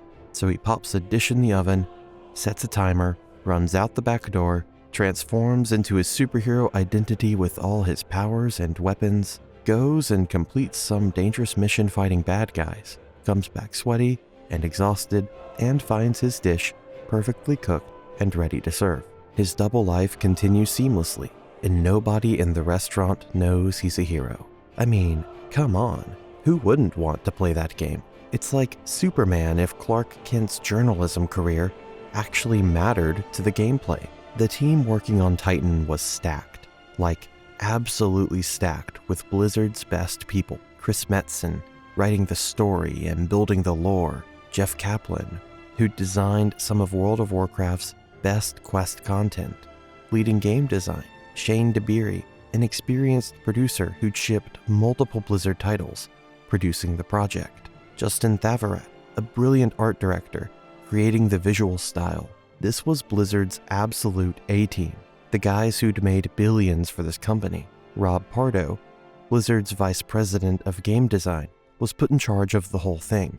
Executive producer, the big boss. Now, Rob Pardo was a legend at Blizzard. He'd worked on the original StarCraft. He'd been the lead designer of World of Warcraft, one of the most successful games in history. Time magazine put him on their list of the 100 most influential people in the world in 2006. But they also put Sean Combs.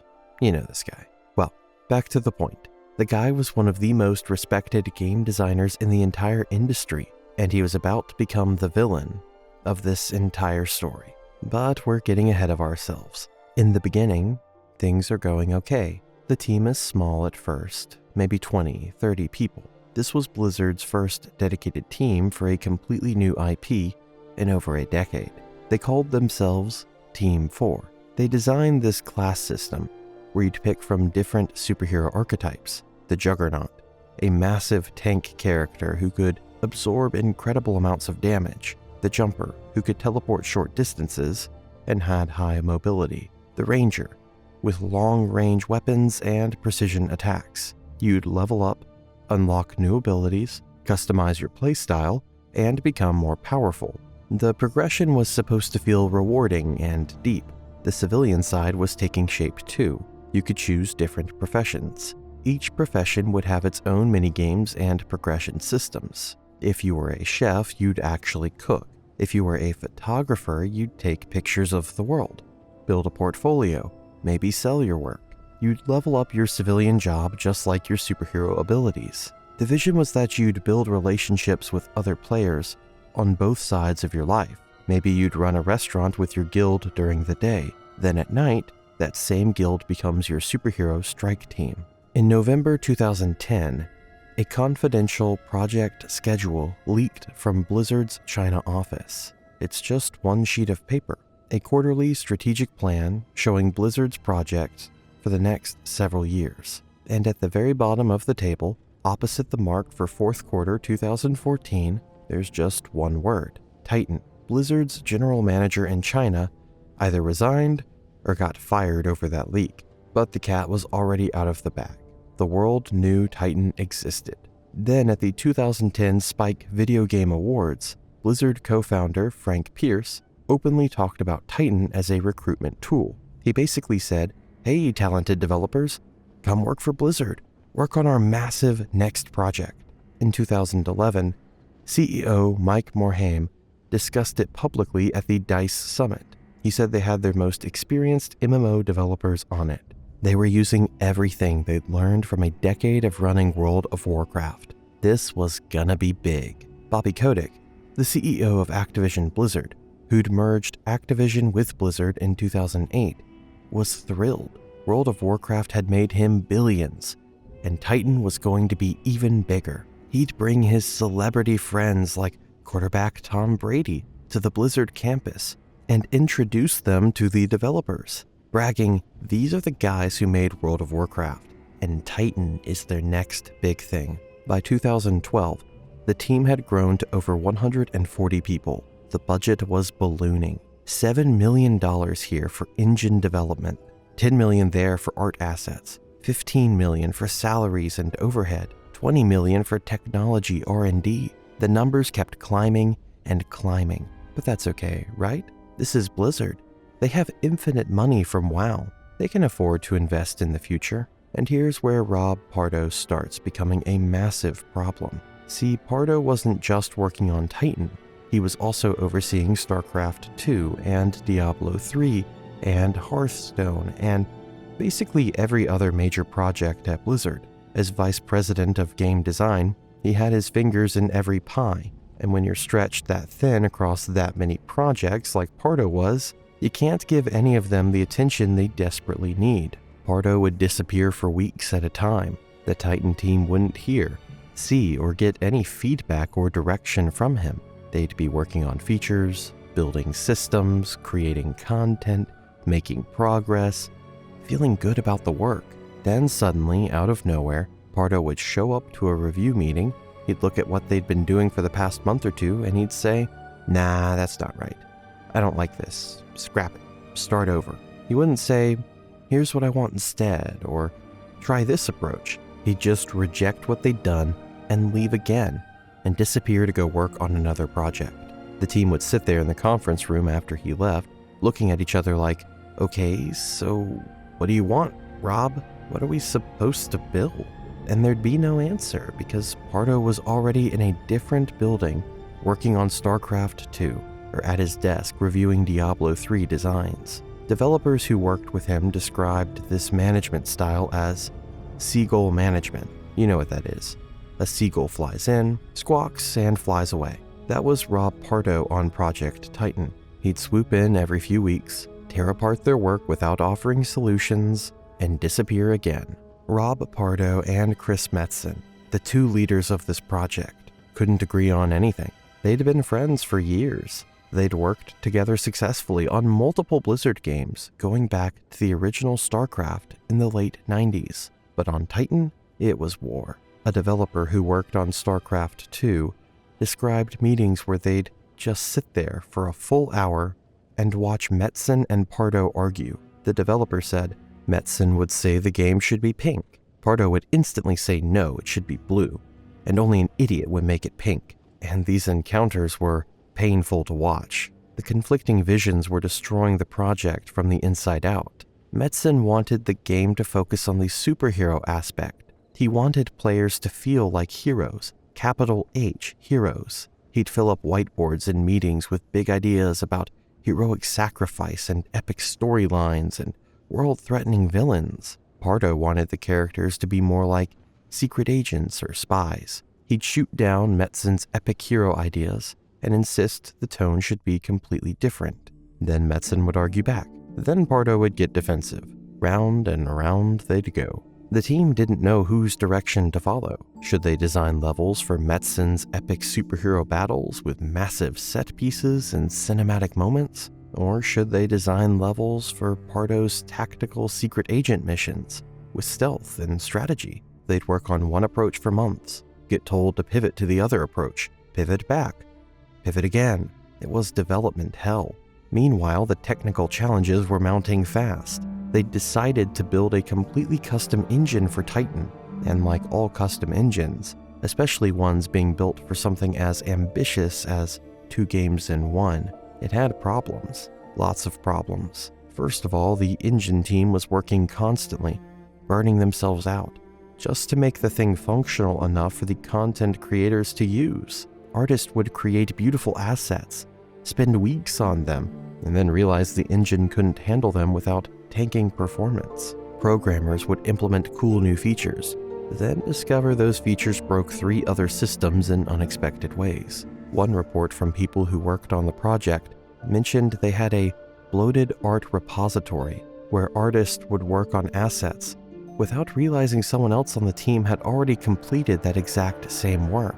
They were duplicating effort because communication had broken down so badly across the large team that people weren't talking to each other. It sounds incredible on paper, revolutionary even, but in practice, it's a nightmare to actually design and balance. How much time should players spend in the daytime life simulation mode? If it's too long, it gets boring, and people want to skip it to get to the action.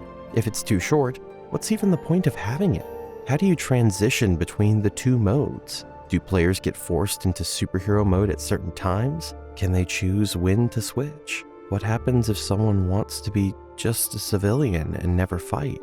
What if someone wants to just be a superhero and skip the life simulation entirely? Do you force everyone to engage with both? Do you make one mode optional? And the combat system.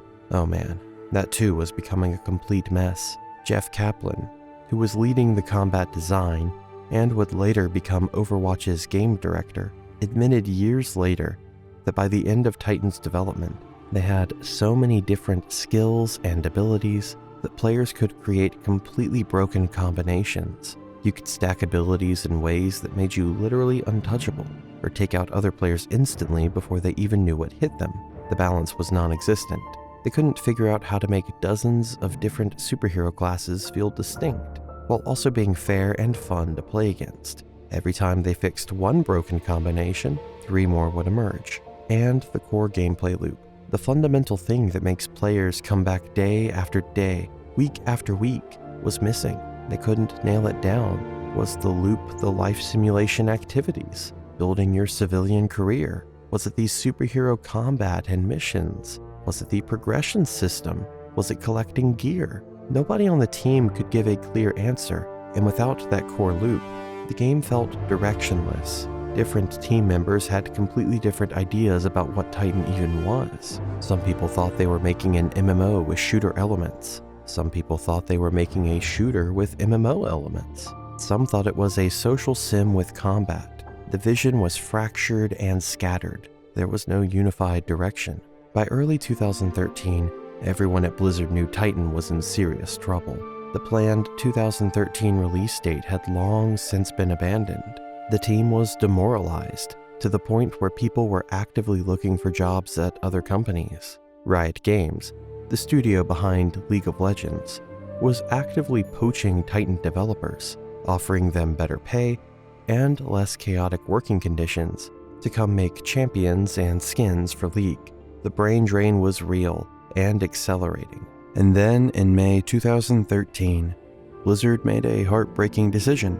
They announced internally that Titan was being rebooted. They were going in a different direction.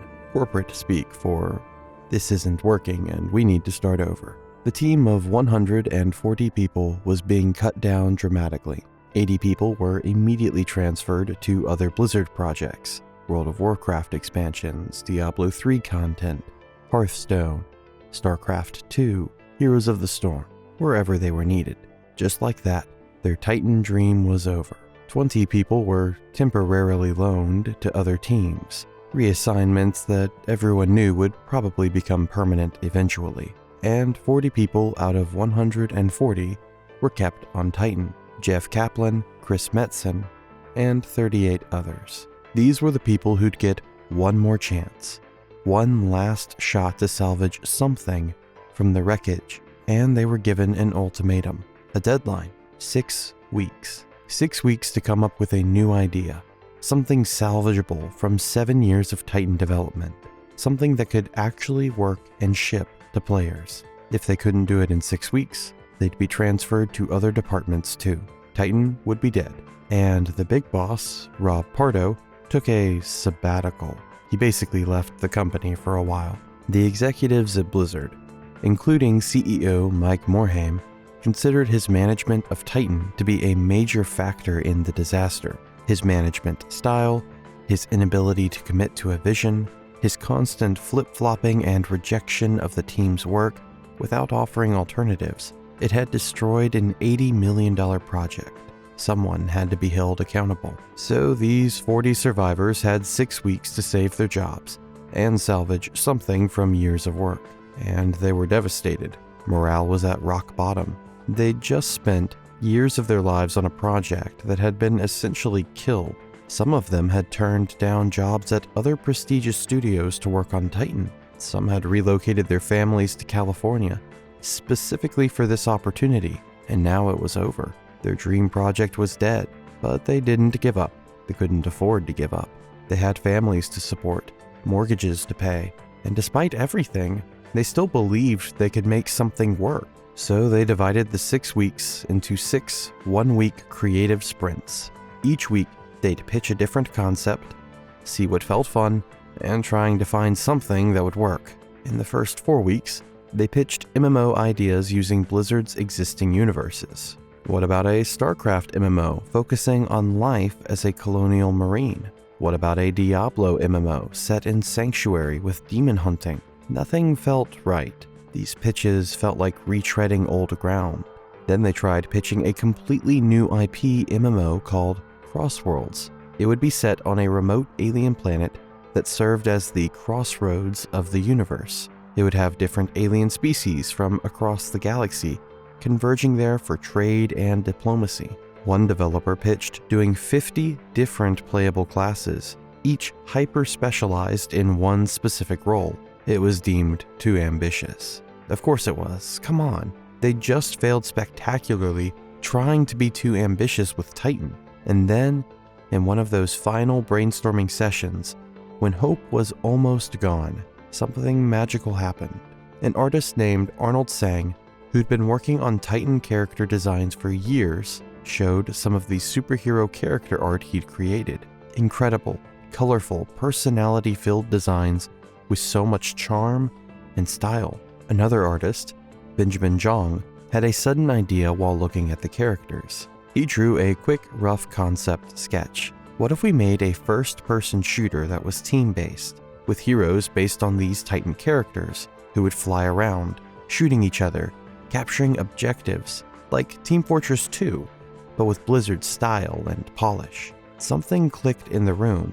The team started talking excitedly and started throwing out ideas rapid fire. What if instead of an MMO, with all that complexity, they made a focused, team-based hero shooter? They could use the Titan assets, the character designs they'd spent years perfecting, the futuristic Earth setting, the locations they'd built, but strip away all the life simulation stuff, the overcomplicated progression systems, and all the conflicting gameplay modes, and just focus on one thing: fast-paced, competitive team-based gameplay. Jeff Kaplan loved it. Chris Metzen loved it. The designers loved it. The artists were excited again for the first time in months. Suddenly, after months of misery and disappointment, they felt energized. They had something real that they believed in. They spent the remaining time building a rough prototype. They took some of the Titan maps and retrofitted them for shooter gameplay. They created a hero called Tracer using one of the Titan character models, based on the Jumper class design. At first, she didn't have proper animations or weapons. She just floated around and shot lasers out of her eyes. It looked ridiculous, but the feel was right. The speed, the movement, the gameplay. It was fun. Actually, genuinely fun. They presented it to Blizzard management. Everything was riding on this pitch. 40 jobs, 7 years of work, $80 million. The future of Team 4. And management actually greenlit it. And finally, after years of chaos and confusion, they had a clear direction. The project that would become Overwatch, born from the ashes of Titan. 40 desperate people, 6 weeks of intense work, and pure survival instinct had created Blizzard's next franchise. On September 23rd, 2014, Blizzard officially announced publicly that Project Titan had been canceled. Mike Morhaime and Chris Metzen did an interview with Polygon to announce it to the world. They were surprisingly candid and honest about the failure. Morhaime said, "We didn't find the fun. We didn't find the passion. We talked about how we put it through a reevaluation period. And actually, what we reevaluated is whether that's the game we really wanted to be making. The answer was no. The discipline of knowing when to quit is important. We were losing perspective and getting lost in the weeds. Sometimes you have to know when to walk away." The cancellation cost Blizzard $80 million over 7 years. That's more money than most indie studios will see in their entire lifetimes. That's more than some AAA studios spend on multiple games combined. Blizzard had just lit $80 million on fire. Poof. Gone. And Rob Pardo never came back from his sabbatical or vacation or whatever you'd like to call it. In July 2014, just 2 months before the official Titan cancellation announcement, he announced he was leaving Blizzard after 17 years. He released a statement saying it was to pursue the next chapter in his career and to spend time with family. But everyone knew the truth. Jason Schreier's reporting in his book, Play Nice, The Rise, Fall, and Future of Blizzard Entertainment, revealed what really happened. The other executives at Blizzard had demanded his removal. They had lost trust in him because when Titan failed, when $80 million went down the drain, Rob Pardo apparently tried to blame others for the failure instead of taking accountability, and that refusal to accept responsibility destroyed whatever trust remained. Mike Morhaime basically told him, "Leave voluntarily, or we'll make you leave. And it won't be pretty." So Pardo left, walked away from the company he'd been with since the late 90s. He later founded his own studio called Bonfire Studios in 2016, raised $25 million in funding, with a big announcement and lots of press. And you know what Bonfire Studios has released since then? Nothing. Absolutely nothing. It's been 8 years, and Bonfire Studios has 0 games to show for it. $25 million and 8 years, and not a single shipped game. Sound familiar? Guess some people never learn. It wasn't a total loss, because that team of 40 survivors, the ones who created the Overwatch prototype, in 6 weeks of desperation, went on to build one of the most successful games in Blizzard's history, Overwatch. Overwatch was announced at BlizzCon 2014, just 2 months after Titan's official cancellation. Chris Metzen walked on stage as the crowd buzzed with anticipation, and then he says these words that still give Team 4 members chills. "It's been 17 years since Blizzard opened the door to a new adventure. Since Diablo in 1996, Blizzard hadn't created a brand new IP. StarCraft, Warcraft, Diablo, those were their 3 pillars. And now, finally, something new. The complete opposite of the grim, realistic direction Pardo had wanted for Titan. This was Metzen's vision, unleashed and with full force." The Overwatch team was sitting in the audience. Tim Ford, the lead software engineer, described holding hands with his brother and wife, all wearing Overwatch merch hidden under jackets. When it ended, and Metzen walked back on stage wearing an Overwatch track jacket, the team ripped off their outer layers to reveal Overwatch shirts. His brother was confused. "Why were you wearing a polo to BlizzCon?" The team was crying and celebrating. They'd made it. Matt Hawley, the lead game producer, was backstage watching on monitors. When the reveal finished, Chris Metzen put his arm around him and said, "We did it, man." Then Metzen walked back on stage to thunderous applause. The game was playable right there at BlizzCon. 12 heroes were available. Lines stretched across the show floor. People waited hours just to play for 15 minutes. The reaction was overwhelmingly positive. Overwatch launched in May 2016 to universal acclaim. Critics, players, everyone loved it. The open beta had 9.7 million players. Nearly 10 million people tried this game in one weekend, and most of them bought it at launch. Overwatch made over $1 billion in its first year, from a project that started as the scraps of an $80 million failure, from 40 people given 6 weeks to come up with something or lose their jobs. Characters from Titan lived on in Overwatch. Reinhardt had been the Juggernaut class in Titan, that massive tank with the shield. Bastion, Soldier 76, and Widowmaker were all based on the Ranger class concept. Tracer was literally a skin for the Jumper class. The Temple of Anubis map was built originally for Titan. The futuristic Earth setting with its optimistic tone came straight from Titan. The entire aesthetic of Overwatch, that bright, hopeful, near-future vision, came directly from Titan. Metzen later explained that one reason they chose that setting for Titan was because Blizzard had already peaked with high fantasy in Warcraft and space sci-fi in StarCraft, so they wanted to try something different, and that vision survived the transition to Overwatch perfectly. It wasn't just the concept. The concept was great, of course. A superhero MMO with life simulation elements? That's innovative as hell. That could have been incredible if executed well. What killed Titan was leadership, or rather the complete and total lack of one. Rob Pardo being stretched impossibly thin across too many projects, his management style that demoralized the team, his constant rejection of months of work without offering alternatives or clear direction, his refusal to commit to a vision and stick with it. That's what destroyed this game, and Metzen and Pardo's complete inability to align on a creative vision. Two brilliant game designers, veterans of Blizzard's greatest successes, who couldn't figure out how to work together on this project, who pulled the team in completely opposite directions until the project tore itself apart at the seams. Custom game engines are always a nightmare, always. But lots of games overcome technical challenges through good project management and clear direction. You can't overcome leadership dysfunction. You can't code your way out of bad management. And the scope. The sheer insane scope of trying to make two completely different games in one package, the life simulation and the hero shooter, both fully featured, both equally important. It was too much, way too much. Blizzard tried to do everything, and ended up with nothing. Mike Morhaime later admitted in interviews that Titan failed because they couldn't control the scope.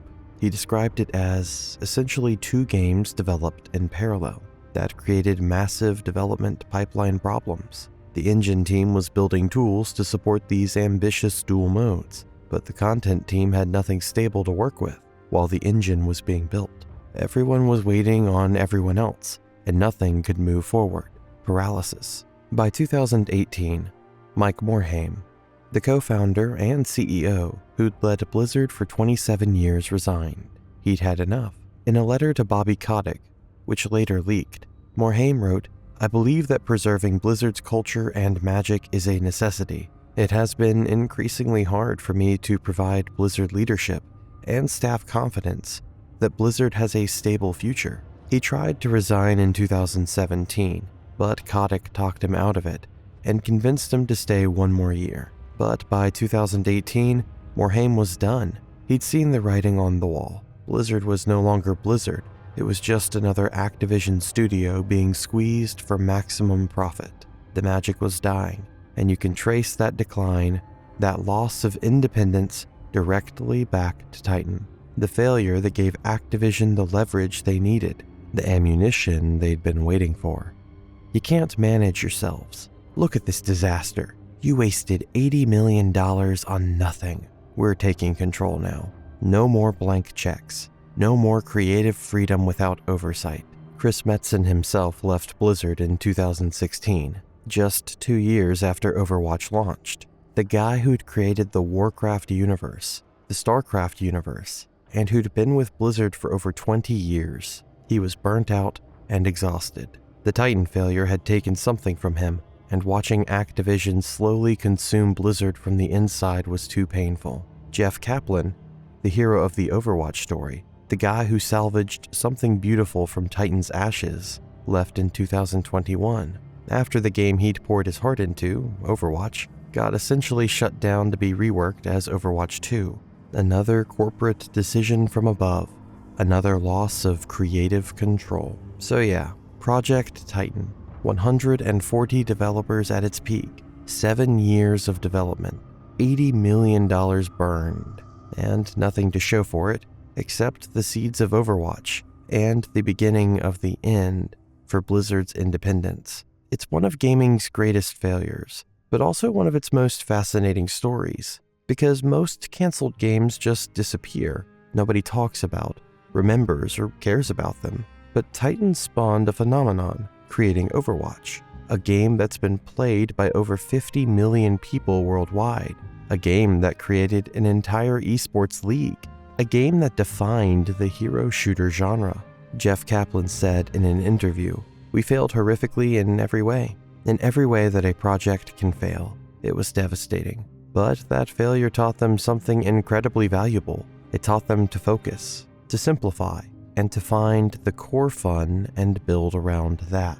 Instead of trying to build everything at once, instead of trying to be 2 games in one package." When the Overwatch team talks about Titan today, they talk about it with this mixture of sadness and gratitude. Sadness for what could have been, for the years of their lives spent on something that never saw the light of day, but gratitude for what it taught them, for the lessons learned through pain and failure. Chris Metzen said the failure of Titan actually invigorated the remaining team, gave them renewed energy and focus, because suddenly they were building something they genuinely believed in, something focused and achievable, instead of chasing an impossible vision that kept changing every few months based on Rob Pardo's whims. And that's the real lesson here. Sometimes the best thing that can happen to a project is for it to fail, for someone to step in and say, "This isn't working. We need to change course. We need to stop." Because if Blizzard had forced Titan to release, if they'd spent another year or 2 desperately trying to make that 2 games in 1 concept work, it would have honestly been a disaster, an $80 million disaster that launched to terrible reviews and immediately died. Remember Anthem? BioWare's failed Destiny competitor? That game was in development hell for years, with constantly changing direction and bad leadership, and EA forced them to release it anyway. It came out half-finished, broken, with no in-game content. It died in months. That could have been Titan. That would have been Titan. Instead, Blizzard had the courage to kill it, to admit defeat publicly, to take what worked and throw away what didn't. And that's incredibly rare in the games industry. Studios will pour money into failing projects for years, desperately trying to recoup their investment through sunken cost fallacy. "We've already spent so much, we have to see it through." Blizzard said, "Nah, this isn't good enough. We're not going to be releasing something we don't believe in just because we've invested money in it. So we're cutting our losses and starting over with a small team and a focused vision." And that decision, as painful as it was, as expensive as it was, led directly to Overwatch, a game that made over $1 billion in its first year, that created an entire competitive ecosystem with the Overwatch League, that had teams worth millions of dollars, and that defined a genre and influenced countless other games. So was Titan a failure? Yes. Objectively, categorically, spectacularly, yes. $80 million and 7 years for nothing is the definition of failure. Rob Pardo's leadership was a failure. The 2 games in 1 concept was too ambitious and failed. The scope was out of control and failed. The communication broke down and failed. All of it. Complete failure. But it was also a necessary failure. A failure that taught Blizzard crucial lessons, that showed them what not to do, that proved ambition without focus is worthless, that great teams can fail without great leadership, that sometimes you need to throw everything away and start over from scratch. Mike Morhaime once said in an interview that Blizzard cancels about 50% of the games they start developing. 50%.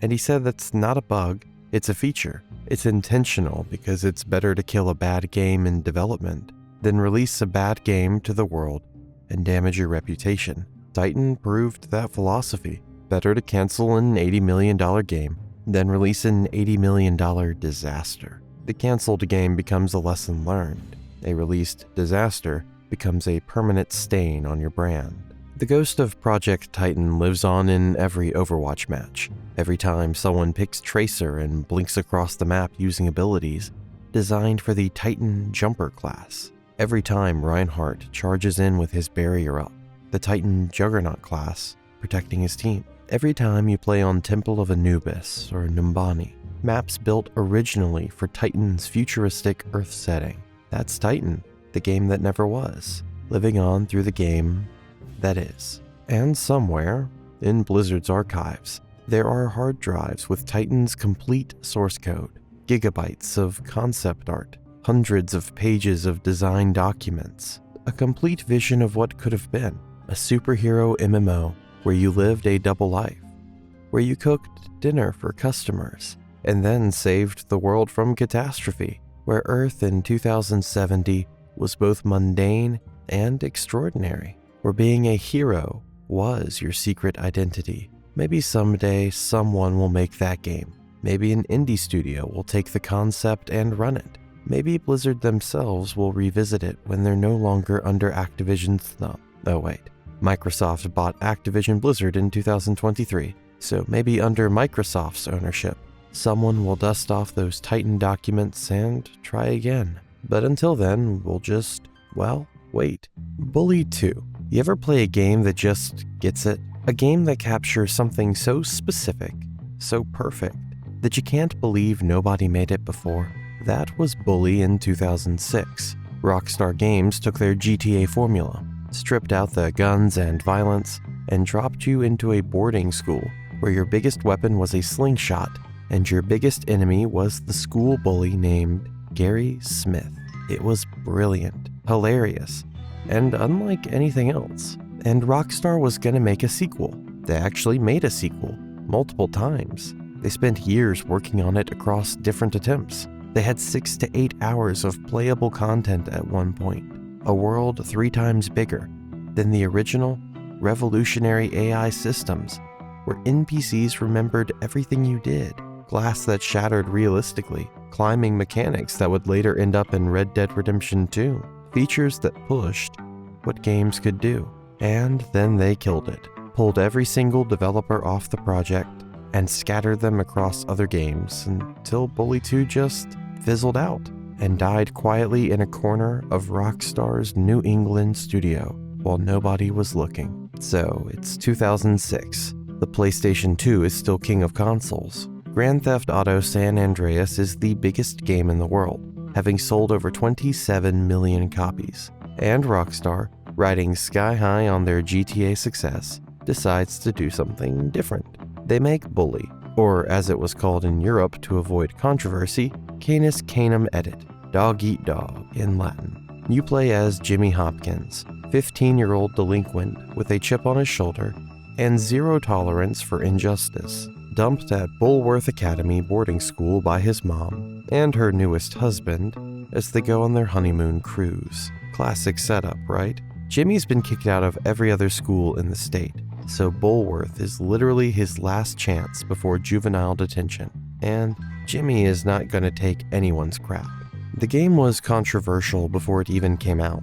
Like, parents groups were absolutely furious. Rockstar is making a game about bullying? About attacking other kids? About violence in schools? There were protests outside Rockstar offices, calls for government bans, petitions with thousands of signatures. One attorney, named Jack Thompson, who'd spent years of his life trying to ban Grand Theft Auto, tried to get bully blocked in Florida courts. He literally called it a Columbine simulator. That is absolutely insane and completely dishonest. But when the game actually came out, it was the opposite of what people feared. You weren't the bully terrorizing kids. You were fighting against the bullies, standing up for nerds getting their lunch money stolen, protecting kids from getting shoved into lockers or getting swirlies in the bathroom. The whole game was about navigating the brutal social hierarchy of high school and actually making things better for everyone. And it was fun. So much fun. You'd go to classes that were actual engaging minigames. English class? Connect letters to make words faster and faster. In chemistry, you'd have to mix chemicals without exploding the lab. In math, you'd get to do geometry puzzles. In shop class, you'd actually build go-karts and other projects. And if you skipped class, truant officers called prefects would chase you down and literally drag you back to the principal's office. The world felt alive in ways GTA never achieved. Students had real schedules. They'd go to class in the morning, hang out in the courtyard during breaks, go to the cafeteria for lunch, head to the dorms in the evening. Each clique had their own thing. The jocks hung out by the football field and gym, all cocky and aggressive. The nerds lived in the library, awkward and loyal. The preps controlled the rich kid dorms, snobby and condescending. The greasers ruled the auto shop and industrial areas, tough and working class. And everyone hated each other with very realistic teenage pettiness. The game sold 1.5 million copies just on the PS2 in months. Got rave reviews across the board. IGN gave it an 8.9 out of 10. GameSpot gave it an 8.7. XPlay gave it a perfect 5 out of 5 stars. People loved it. Critics praised it for being surprisingly heartfelt. And Rockstar was like, okay, cool, we've got a hit. Let's make it bigger and better. They released Bully Scholarship Edition in March 2008 for Xbox 360 and Wii. Added 8 new classes, new characters, new missions, multiplayer minigames. It launched on PC later that same year in October, and it sold even better than the original. The franchise was growing. People were hungry for more Bully content, and that's when Rockstar made a crucial decision. They'd been working with a studio called Mad Doc Software in Massachusetts. Mad Doc had helped port Bully to the new consoles for Scholarship Edition, and Rockstar was impressed with their work. Really impressed. So in April 2008, Take-Two Interactive, Rockstar's parent company, purchased Mad Doc Software for just over $6 million, $3.7 million in cash, some stock, and development advances. They renamed them Rockstar New England.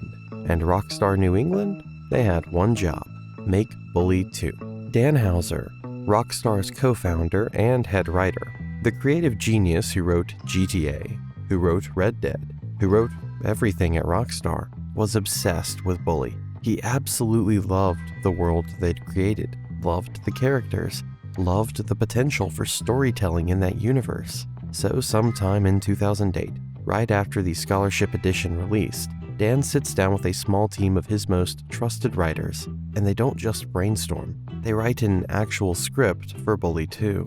Not just story ideas or an outline or a pitch document. A full script, the opening scenes written out, the character arcs plan, the story structure map, dialogue for key moments. Everything a game needs as its creative foundation. The story they crafted would bring back Jimmy Hopkins, or Boy, the hero of Bulworth, but he's older now. It's been about 6 months to a year since the events of the first game, and the game opens during summer vacation. Jimmy's not back at Bulworth Academy. Instead, he's staying at his stepfather's massive mansion. See, his mom married rich, really rich. Big fancy house, swimming pool, multiple cars, the works. But Jimmy's not alone in this new life. He's got step-siblings now. New family members he doesn't know and didn't ask for. Step-brothers or step-sisters who might resent him, who might see him as the troublemaker invading their perfect family. The script explored family drama alongside the classic Bully gameplay. One developer who worked on the project described it as capturing that Americana summer vacation vibe. And the ambitions for this game were massive. The world was going to be 3 times the size of the original Bully map. Not as huge as GTA 4's Liberty City, which had just come out, but significantly bigger than Bulworth Academy and its surrounding town. A full suburban area, multiple distinct neighborhoods with their own character, a proper downtown area with shops and businesses, parks, maybe a mall. The school would still be there too, because eventually summer ends and Jimmy would have to go back to education. Maybe high school, maybe community college. They were still working that out. They also wanted every building to be enterable. You could walk up to any house and either legally enter if you knew the residents, or break in through a window if you were feeling like a criminal. Stores weren't just facades. You could go inside, browse, interact with the shopkeeper. This was 2008-2009. Games just didn't do this yet. Even GTA 4, which was revolutionary, had most buildings be just decoration. And the NPC system? Revolutionary for its time. They wanted NPCs to actually remember you. Like, truly remember. If you pulled a prank on your neighbor by putting a bag of dog poop on their doorstep and lighting it on fire, they'd remember it next time they saw you walking down the street. They'd be pissed. Maybe they'd call the cops on you. Maybe they'd refuse to talk to you ever again. If you helped someone, maybe you saved them from bullies or helped them with a task, they'd actually remember and be your friend. They'd greet you warmly, maybe give you discounts at their store and help you out when you needed it. If you robbed a convenience store, the clerk would recognize your face and refuse to serve you next time. Maybe call security. This was 2008-2009 we're talking about. Red Dead wasn't out yet. Skyrim was years away. The Witcher 3 hadn't even been conceived. The idea of NPCs with persistent, meaningful memory across an entire game was basically science fiction, and Rockstar New England was trying to build it for Bully 2. They built a whole relationship system from the ground up. You could become genuine best friends with characters in the world, build meaningful, deep connections, hang out with them, do activities together, or you could make enemies, burn bridges, create rivalries that would last the entire game, and those choices would ripple through everything. How missions played out, what opportunities opened or closed, the ending you'd get. The faction system from the first game was coming back, but way more complex and dynamic. In the original Bully, you could temporarily ally with different cliques for missions, but in Bully 2, it was supposed to be permanent. You'd actually join a clique, do missions for them, build your reputation within that group, rise through their ranks, become a leader. But if you betrayed them, if you helped a rival clique, if you did something against their interest, they'd kick you out. You'd become persona non grata. You'd have to either make peace somehow, or rebuild trust from absolute zero, or just accept that you'd made permanent enemies. The consequences were real and lasting. And there was this Mass Effect-style morality system. Good Jimmy versus bad Jimmy, but way more nuanced than the simple good or evil binary of the first game. Your choices would genuinely change how people treated you throughout the entire world, how the story unfolded. Different missions would become available based on your reputation. Multiple endings based on whether you were fundamentally a hero trying to help people or a troublemaker causing chaos for fun. The team even designed a grass growing system, like realistic grass simulation, where grass would actually grow over time in yards and fields. You're probably thinking, why? Who cares about grass growing? But that detail shows you the mindset at Rockstar New England. They wanted to push every boundary, show they could create systems as detailed and impressive as Rockstar North, making GTA. They wanted to prove they belonged at the big kids table. One developer who worked on the project said, there was a lot of focus on character, very deep systems, seeing how far we could push that, and putting it up there alongside a GTA. They built advanced climbing mechanics that Jimmy could use to explore. He could climb trees to scout out areas from above, or climb fences and walls, or even scale the sides of buildings like a teenage parkour expert.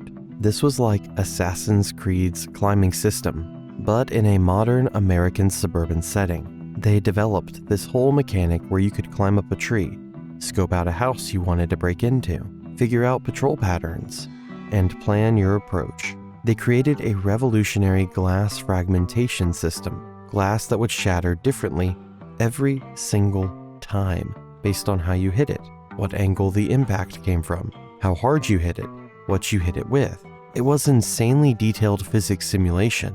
That system, it ended up in Max Payne 3 years later, when Bully 2 died, but it was originally designed for Bully 2. Imagine breaking into houses and having to deal with the sound of breaking windows, alerting people. And the missions. Oh man, the missions sounded incredible.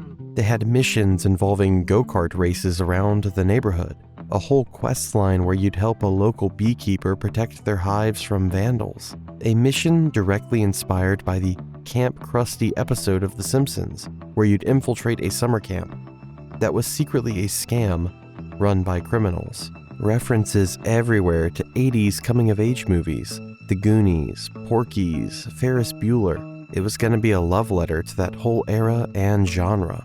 The weapons remained completely non-lethal, staying true to Bully's spirit.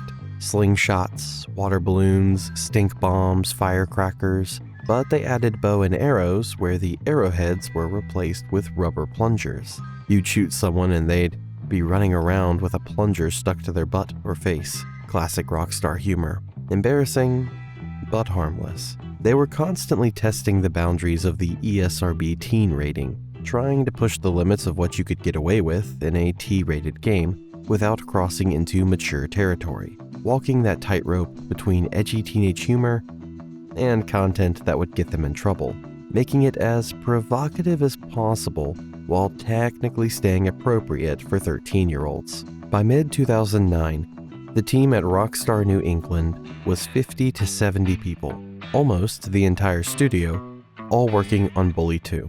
And they were genuinely excited. This was their big shot, their chance to make something that would put them on the map alongside legendary studios like Rockstar North and Rockstar San Diego. This was their franchise, their baby. One 3D artist named Tim Samuel said, "I thought it was actually really, really cool. It's like, hey Rockstar, I mean, these guys are AAA. They're number one, on the top. We just took it in stride and started working." The team was building the game in Rockstar's proprietary Rage engine, the same cutting-edge technology powering GTA 4, the same engine that would later power Red Dead Redemption.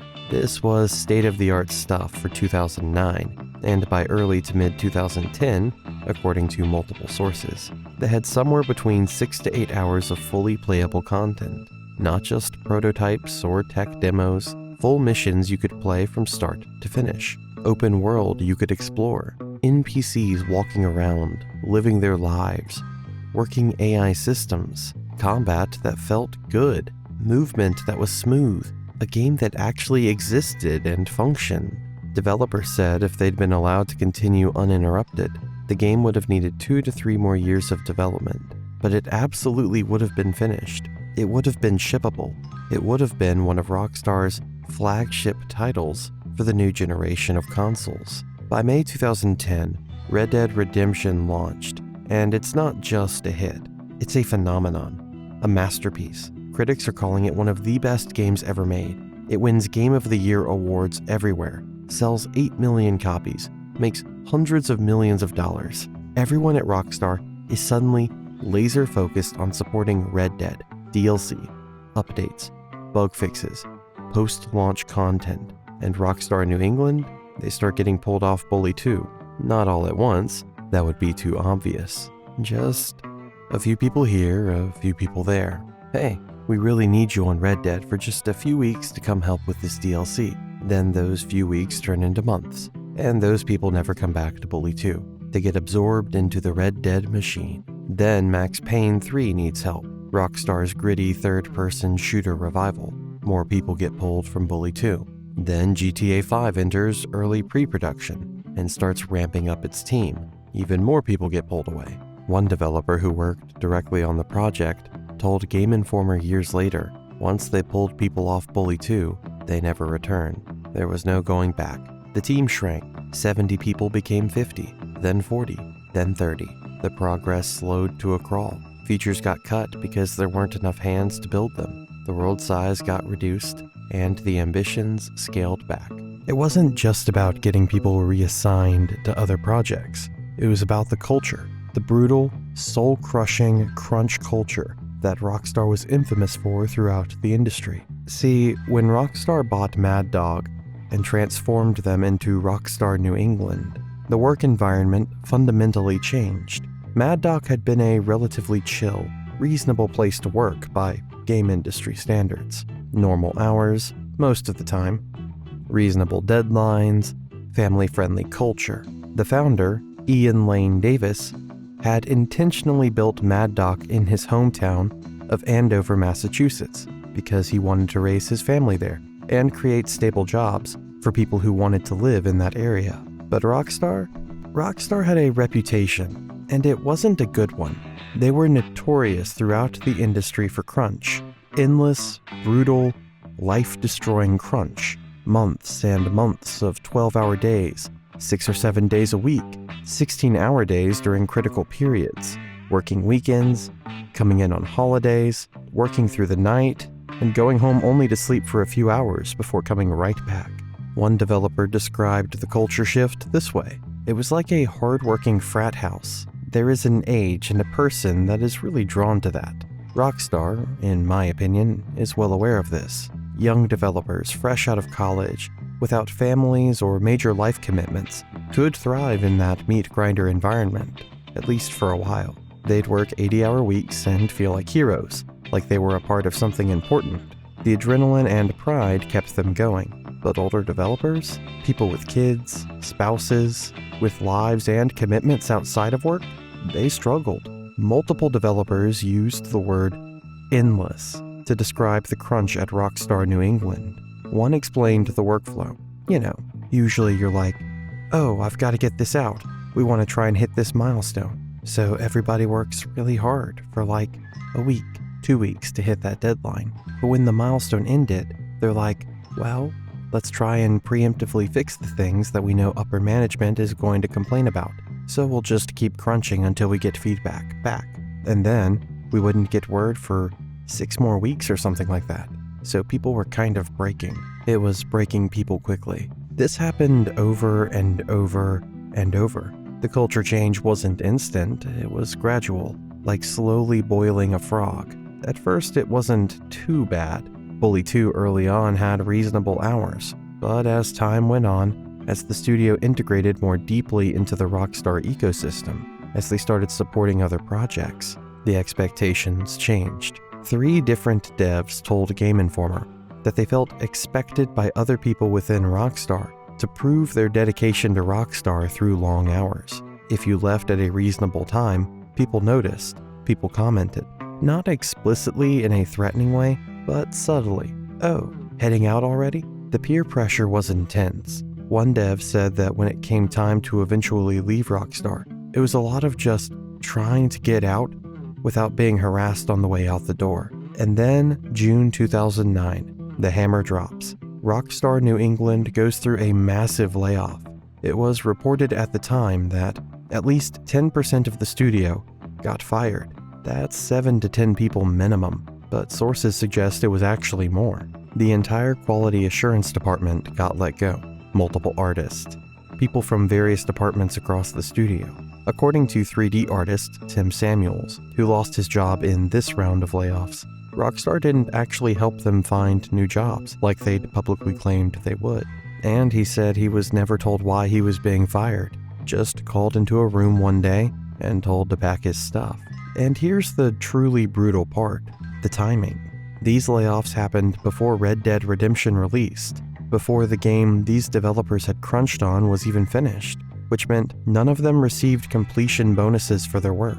They put in months of overtime, sacrificed their personal lives, and then got fired without even seeing the project through or getting the financial reward they'd earned. One developer said that layoff was pretty devastating to a lot of people in the studio and stuck with me even after I had left. It never really made much sense to me as to why it happened. and I don't recall there ever being an official explanation. People who'd dedicated years to Rockstar New England, who'd helped build Bully Scholarship Edition, who were working their hearts out on Bully 2 and Red Dead, just gone, cut loose without ceremony or explanation. And through all of this chaos, through the layoffs and the crunch and people leaving and getting pulled to other projects, Bully 2 was slowly dying. Not officially canceled, never publicly announced as dead, just forgotten. The team that had been 70 people shrank to 50, then 30, then 20, then maybe a dozen people still occasionally touching the project. The developers who got moved to Max Payne 3 and Red Dead Redemption, they went directly from the crunch on Bully 2 to the crunch on those games. There was no recovery time or acknowledgement of what they'd been through, just more endless overtime on different projects. By the end of 2010, according to the sources Game Informer spoke with, Bully 2 effectively didn't exist anymore as an active project. Maybe a couple people were still nominally assigned to it, maybe someone was maintaining the code, but as a real development project with momentum and a path to release, dead. But Bully 2 never officially got canceled. Rockstar never made a public announcement. They never said, "We're not making this game anymore." They never acknowledged it existed in the first place. It just faded away, disappeared into the corporate shadows. For years afterward, nobody outside Rockstar knew for sure what happened. There were rumors, leaks, hints, and whispers. In late 2009, composer Sean Lee, who'd done the iconic soundtrack for the first Bully, told the Gaming Liberty, "It looks like I will be doing the soundtrack for Bully 2 in the not-so-distant future." He sounded confident. That never happened. Either he was misinformed, or plans changed immediately after he said that. In 2011, Dan Houser told a gaming website, Gamasutra, "We knew that we didn't want to start doing the Bully sequel instantly, at that second, with those guys, even though it is a property that, like Max, we adore and might come back to in the future." Might come back to. Those 4 words kept hope alive for years. In September 2013, Dan Houser did another interview where he specifically said Rockstar had numerous ideas for another Bully game. He emphasized it would probably not just be a GTA clone with Jimmy as an older criminal running around the city. He wanted something different, something true to Bully's unique spirit and tone, but nothing came of it. Years passed, and there was nothing. There was neither an announcement or a trailer, just silence. And fans were going insane.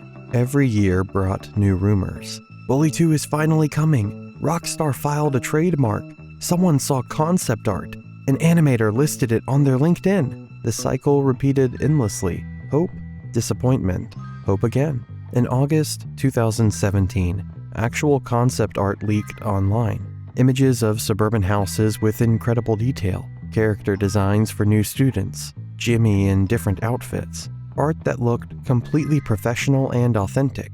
The art style matched Bully perfectly. Fans went absolutely crazy. Rockstar never commented, confirmed, or denied anything, just their usual wall of total silence, which in some ways made it worse, because it left everyone guessing. Then, in July 2019, everything started coming to light. A former Rockstar New England employee came forward and revealed to YouTuber Swegta that yes, Rockstar had worked on Bully 2 for several months in 2008 and 2009 before shutting it down. They'd worked on various game mechanics. The story featured Jimmy living with his mother and step-siblings at his stepfather's mansion during summer vacation, exactly as rumored. 2 months later, in October 2019, Video Games Chronicle published a major investigative story, multiple inside sources confirming everything. Bully 2 had existed. It was in development for approximately 18 months at Rockstar New England before getting canceled. The project ran roughly from late 2008 or early 2009 through late 2010, maybe early 2011. Apparently, Rockstar tried again. According to insider Tez2, a well-known GTA leaker, the company was still working on Bully 2 as late as 2017, 8 years after the first attempt. they'd started development again sometime between 2013 and 2017, possibly as early as right after GTA 5 launched in 2013. But then Red Dead Redemption 2 needed all hands on deck for its final push. And just like before, Bully 2 got sacrificed. Development stopped in 2017, so every available person could help finish Red Dead 2, which was becoming one of the most ambitious games ever made. So Bully 2 didn't just die once, it died twice. Some of the technology and systems developed for Bully 2 lived on in other Rockstar games, scattered like pieces of a destroyed masterpiece. That NPC memory system, where characters remember your actions, that became the honor system in Red Dead Redemption. The one everyone loved where townsfolk remember if you helped them or robbed them, that innovation started in Bully 2. The glass fragmentation system with realistic physics, Max Payne 3. Every time glass shatters in that game, you're seeing Bully 2 technology. The advanced climbing mechanics, Red Dead Redemption 2, Arthur Morgan's ability to climb rocks and ledges, evolved from systems first built for Jimmy Hopkins. The dynamic relationship building with meaningful consequences, Red Dead Redemption 2's companion system, where your interactions with gang members actually matter. That's all Bully 2 DNA. All these features that players loved in Rockstar's later games, that critics praised as innovative and immersive.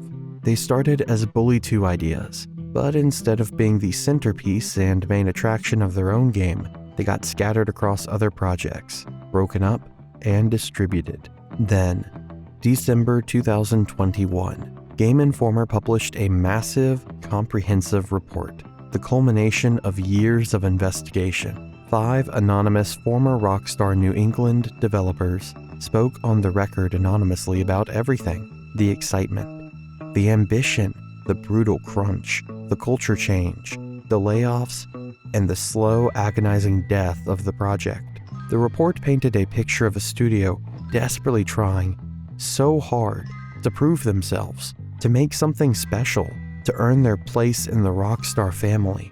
But corporate priorities and brutal working conditions destroyed them. And in 2025, Dan Houser himself, now running his own studio called Absurd Ventures, after leaving Rockstar in 2020, was asked directly at LA Comic-Con, and he was asked, why no Bully 2? After all these years, why? His answer? I think it was just bandwidth issues. You know, if you've got a small lead creative team and a small senior leadership crew, you just can't do all the projects you want. Bandwidth issues? That's it? That's the answer after 17 years of fans asking? Bandwidth? Translation: we didn't have enough people. We couldn't make GTA, Red Dead, and Bully at the same time, so Bully got sacrificed twice. And you know what makes it worse? The timing. If Bully 2 had come out in 2012 or 2013, it would have been right as that console generation was ending, right before PlayStation 4 and Xbox One. It could have been Rockstar's big new franchise going into the new generation, a flagship title to sit alongside GTA and Red Dead. Instead, Rockstar released Grand Theft Auto V in September 2013, and that game made over $1 billion in 3 days. Fastest entertainment product to $1 billion ever. Bigger than any movie, any album, anything. And suddenly, the calculus changed completely. Why would you ever make anything other than GTA? Why take risks on Bully or any new IP when you've got a money-printing machine that keeps printing money? GTA 5 has now made over $10 billion. It's been re-released 3 times across 3 console generations: PlayStation 3 and Xbox 360 in 2013, PlayStation 4 and Xbox One in 2014, PlayStation 5 and Xbox Series X in 2022, plus PC, plus the endlessly profitable GTA Online that's still making hundreds of millions annually over a decade later. It's the most profitable entertainment product ever created, more than any movie franchise, more than any album, more than anything in entertainment history, period. And Red Dead Redemption 2? That made $725 million in its opening weekend and sold over 70 million copies. So from a pure business perspective, Rockstar's decision makes complete sense. Focus on the games that make billions. Pour every resource into the projects that are guaranteed moneymakers. Why risk tens of millions on Bully 2 when that money could go into the next GTA? But from a creative perspective, from a fan perspective, from the perspective of gaming as an art form, and not just a business, it's heartbreaking, because Bully was special. It was Rockstar doing something genuinely different, something unique in their portfolio, something that wasn't about shooting people or stealing cars or organized crime. It was about being a kid, navigating the social warfare of high school, fighting bullies, making friends, pulling pranks. It had genuine heart in a way GTA never did. Bully had warmth, humor, charm. Yes, there was violence, but it was slapstick violence, cartoon violence. Nobody died, nobody got permanently hurt. It was fundamentally a game about growing up and finding your place in a world that seems designed to crush you. And Bully 2 could have been even better. All those systems they were building, all those features, 3 times the map size, every building enterable, NPCs with real memory, dynamic factions with lasting consequences, meaningful moral choices, revolutionary AI. The Americana summer vacation vibe captured perfectly. Remember how everyone complained that open world games were getting too big, too empty, too much meaningless space? Bully 2 would have shown that a smaller, denser world could be just as interesting. More interesting, actually. Quality over quantity, but we'll never play it. Both versions, both attempts are gone. The builds probably still exist somewhere on old hard drives in Rockstar's archives, maybe locked away in some server room. Maybe a few former developers kept personal copies as mementos, but we'll never see them released. They'll never become products. They'll remain ghosts. And the worst part, the absolute worst part, Rockstar keeps teasing us. In GTA 5, you can spot NPCs in the vanilla unicorn wearing blue and white jerseys with the name Hopkins on the back, a direct nod to our Jimmy Hopkins. In Red Dead Redemption 2, after you finish the gunslinger mission, the noblest of men and a woman, you pick up Calloway's revolver, which has Canis Canem Edit engraved right into the silver barrel, like the writers couldn't resist putting a little bully DNA into Red Dead. In 2021, reliable insider Tom Henderson claimed Bully 2 was going to be revealed at the Game Awards. People got hyped, Twitter exploded, Reddit went crazy, and then nothing. The Game Awards came and went. Radio silence. Henderson later said his sources were wrong. In 2023, a hacker leaked a massive GTA 5 database file. Buried in the code, there was a reference to Bully 2 just sitting there, a remnant, a ghost in the machine, proof that at some point, even recently, Rockstar was at least thinking about it. Rockstar knows people want this game. They know there's a passionate fan base. Every time they do a fan survey, Bully 2 is at the top of the most requested games. Social media is filled with people begging for it. YouTube videos analyzing the leaks get millions of views. The demand is there, but they also know that making Bully 2 would require pulling resources away from GTA 6. And GTA 6 is projected to make over $3 billion in its first year. So why would you make Bully 2? From a shareholder perspective, from a quarterly earnings call perspective, you absolutely wouldn't. The numbers don't make sense. Bully 2 might sell 5 million copies if it's amazing, maybe 10 million if lightning strikes twice. That's maybe $500 million in revenue. But GTA 6, that's multiple billions. It's not even close from a business standpoint. The games industry has become so risk adverse. Everything has become a safe bet. Another Assassin's Creed, another Call of Duty, another FIFA, another sequel to something that already made money. Innovation is dying because corporations are terrified of losing money on something new. And Bully 2 isn't even technically new. It's a sequel to a proven franchise, a franchise that sold millions, that has a passionate fan base, that critics loved. It's as close to a safe bet as a creative project can be, while still being different from GTA. But it's not as safe as GTA 6, so it doesn't get made. That's the logic. That's the calculation, and it's suffocating creativity across the entire industry. The developers at Rockstar New England, who poured their hearts into Bully 2, some of them worked on it for years across multiple attempts. They sacrificed their personal lives, their relationships, their health. They crunched until they broke. And for what? For a game that would never come out. For builds that would sit on hard drives and never be played. For systems and features that would get cannibalized by other projects. Their work lived on in Red Dead and Max Payne. Sure, but those weren't their games. They didn't get credit. They didn't get to see their vision realized. One developer told Game Informer, "I think that it would be a missed opportunity for them to let it go forever." And they're absolutely right.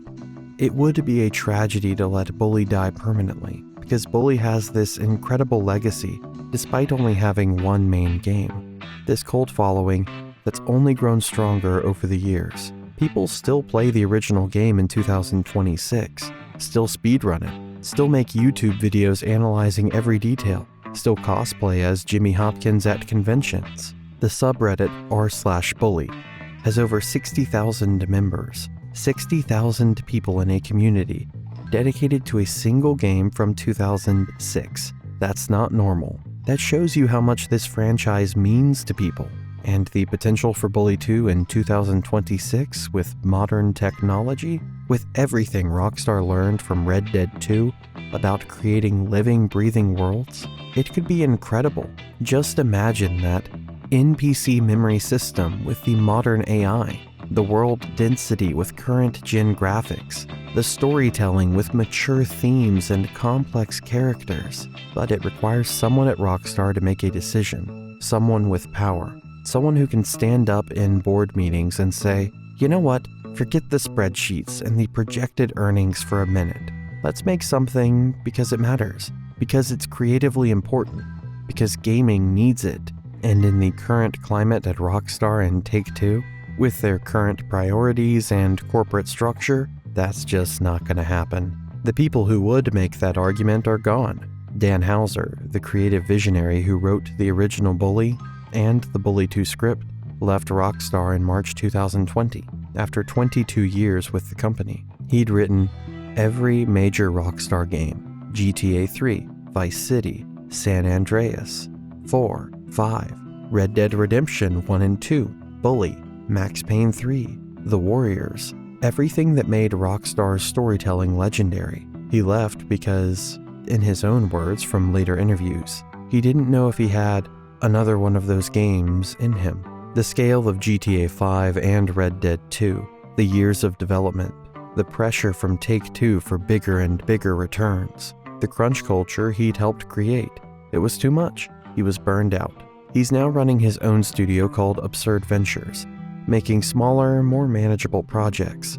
And he said in interviews that they're doing 2 projects simultaneously with a small team, because he learned from his Rockstar experience how impossibly hard it is to manage multiple massive AAA projects at once. He learned that lesson through pain, through Bully 2's failure. It's not just Dan Houser either. The entire old guard, the people who actually gave Rockstar its teeth, have basically vanished. Leslie Benzies, the producer of GTA 4 and the president of Rockstar North, left the company in 2016 after 17 years. Laszlo Jones, the longtime writer and producer who voiced multiple characters and helped define Rockstar's satirical voice, left in 2020 after 20 years. Geronimo Barrera, vice president of product development, left in 2017 after 18 years. The creative core of Rockstar, the people who built the company's identity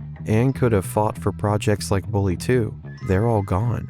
The kind of people who care more about quarterly earnings than creative risks. Sam Houser, Dan's brother and Rockstar's president, is still there, but he's laser focused on GTA 6. That's the priority. That's the future. That's what Take-Two is demanding, and with the pressure he's under to deliver a game that'll make billions, can you blame him for not taking risks on anything else? So what's the actual legacy of Bully 2? It's a game that existed multiple times, that was playable and fun and innovative, that pushed boundaries and tried new things, but got crushed under the weight of bigger corporate priorities and brutal working conditions. It serves as a warning about crunch culture, destroying not just people, but projects, about what happens when a studio expands too fast without maintaining its culture, about corporate ownership suffocating creativity. But it's also a story about passion and resilience, about developers who tried, who fought to make something special, even when the odds were against them, who poured their hearts into a project they believed in. Some of those developers are still in the gaming industry, working at other studios, still making games. Some left gaming entirely after their Rockstar experience. The crunch burned them out so completely, they couldn't do it anymore. One developer said they went into a completely different field because they couldn't take the gaming industry culture anymore.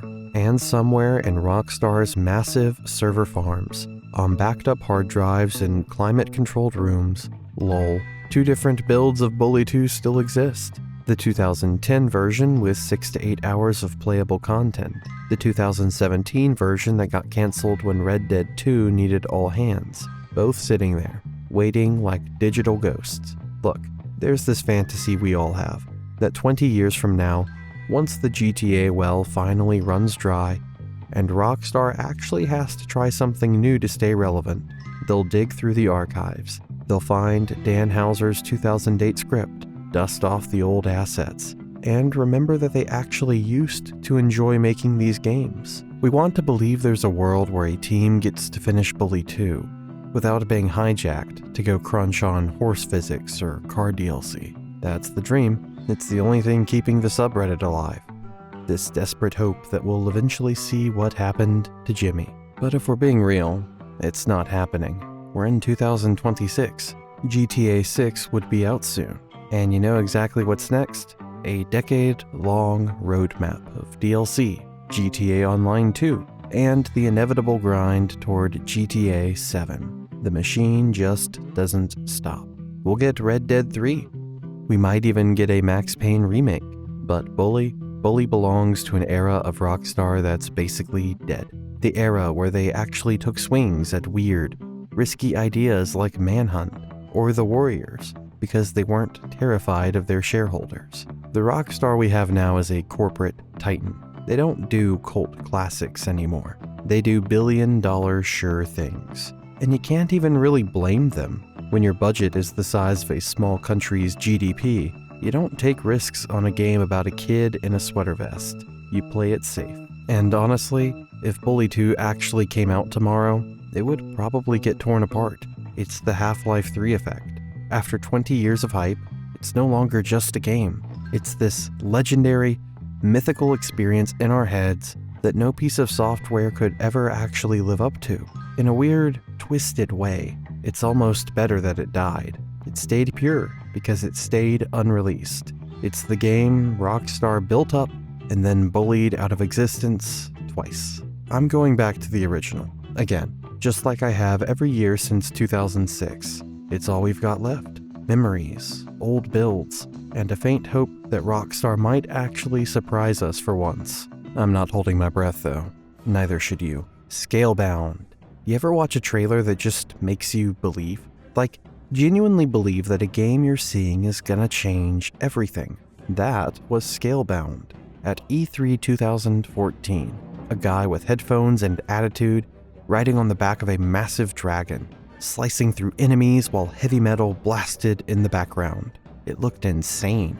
It looked like nothing else. It looked like Platinum Games, the studio behind Bayonetta and Metal Gear Rising, was about to deliver their masterpiece. And then it died, spectacularly, publicly, painfully, after 4 years of development and millions of Microsoft's dollars. This time, it wasn't just the publisher's fault. Microsoft didn't solely kill Scalebound.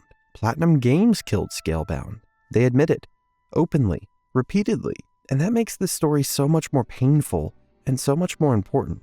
It's 2006, not 2013, way earlier. 4 legendary game developers just left Capcom to start their own independent studio. Shinji Mikami, the creator of Resident Evil, one of the most influential horror franchise ever made. Atsushi Inaba, producer of Beautiful Joe and God Hand, Hideki Kamiya, director of Devil May Cry, Beautiful Joe, and the absolutely gorgeous Okami, and Masami Ueda. These guys were rock stars in the Japanese game development scene. They formed Platinum Games in October 2006 in Osaka, Japan. The name comes from their ambition to create platinum-quality games, games that would be treasures, masterpieces, games that would stand the test of time, and right from day one, the very first brainstorming session, Hideki Kamiya has an idea, a concept he's been dreaming about his entire career,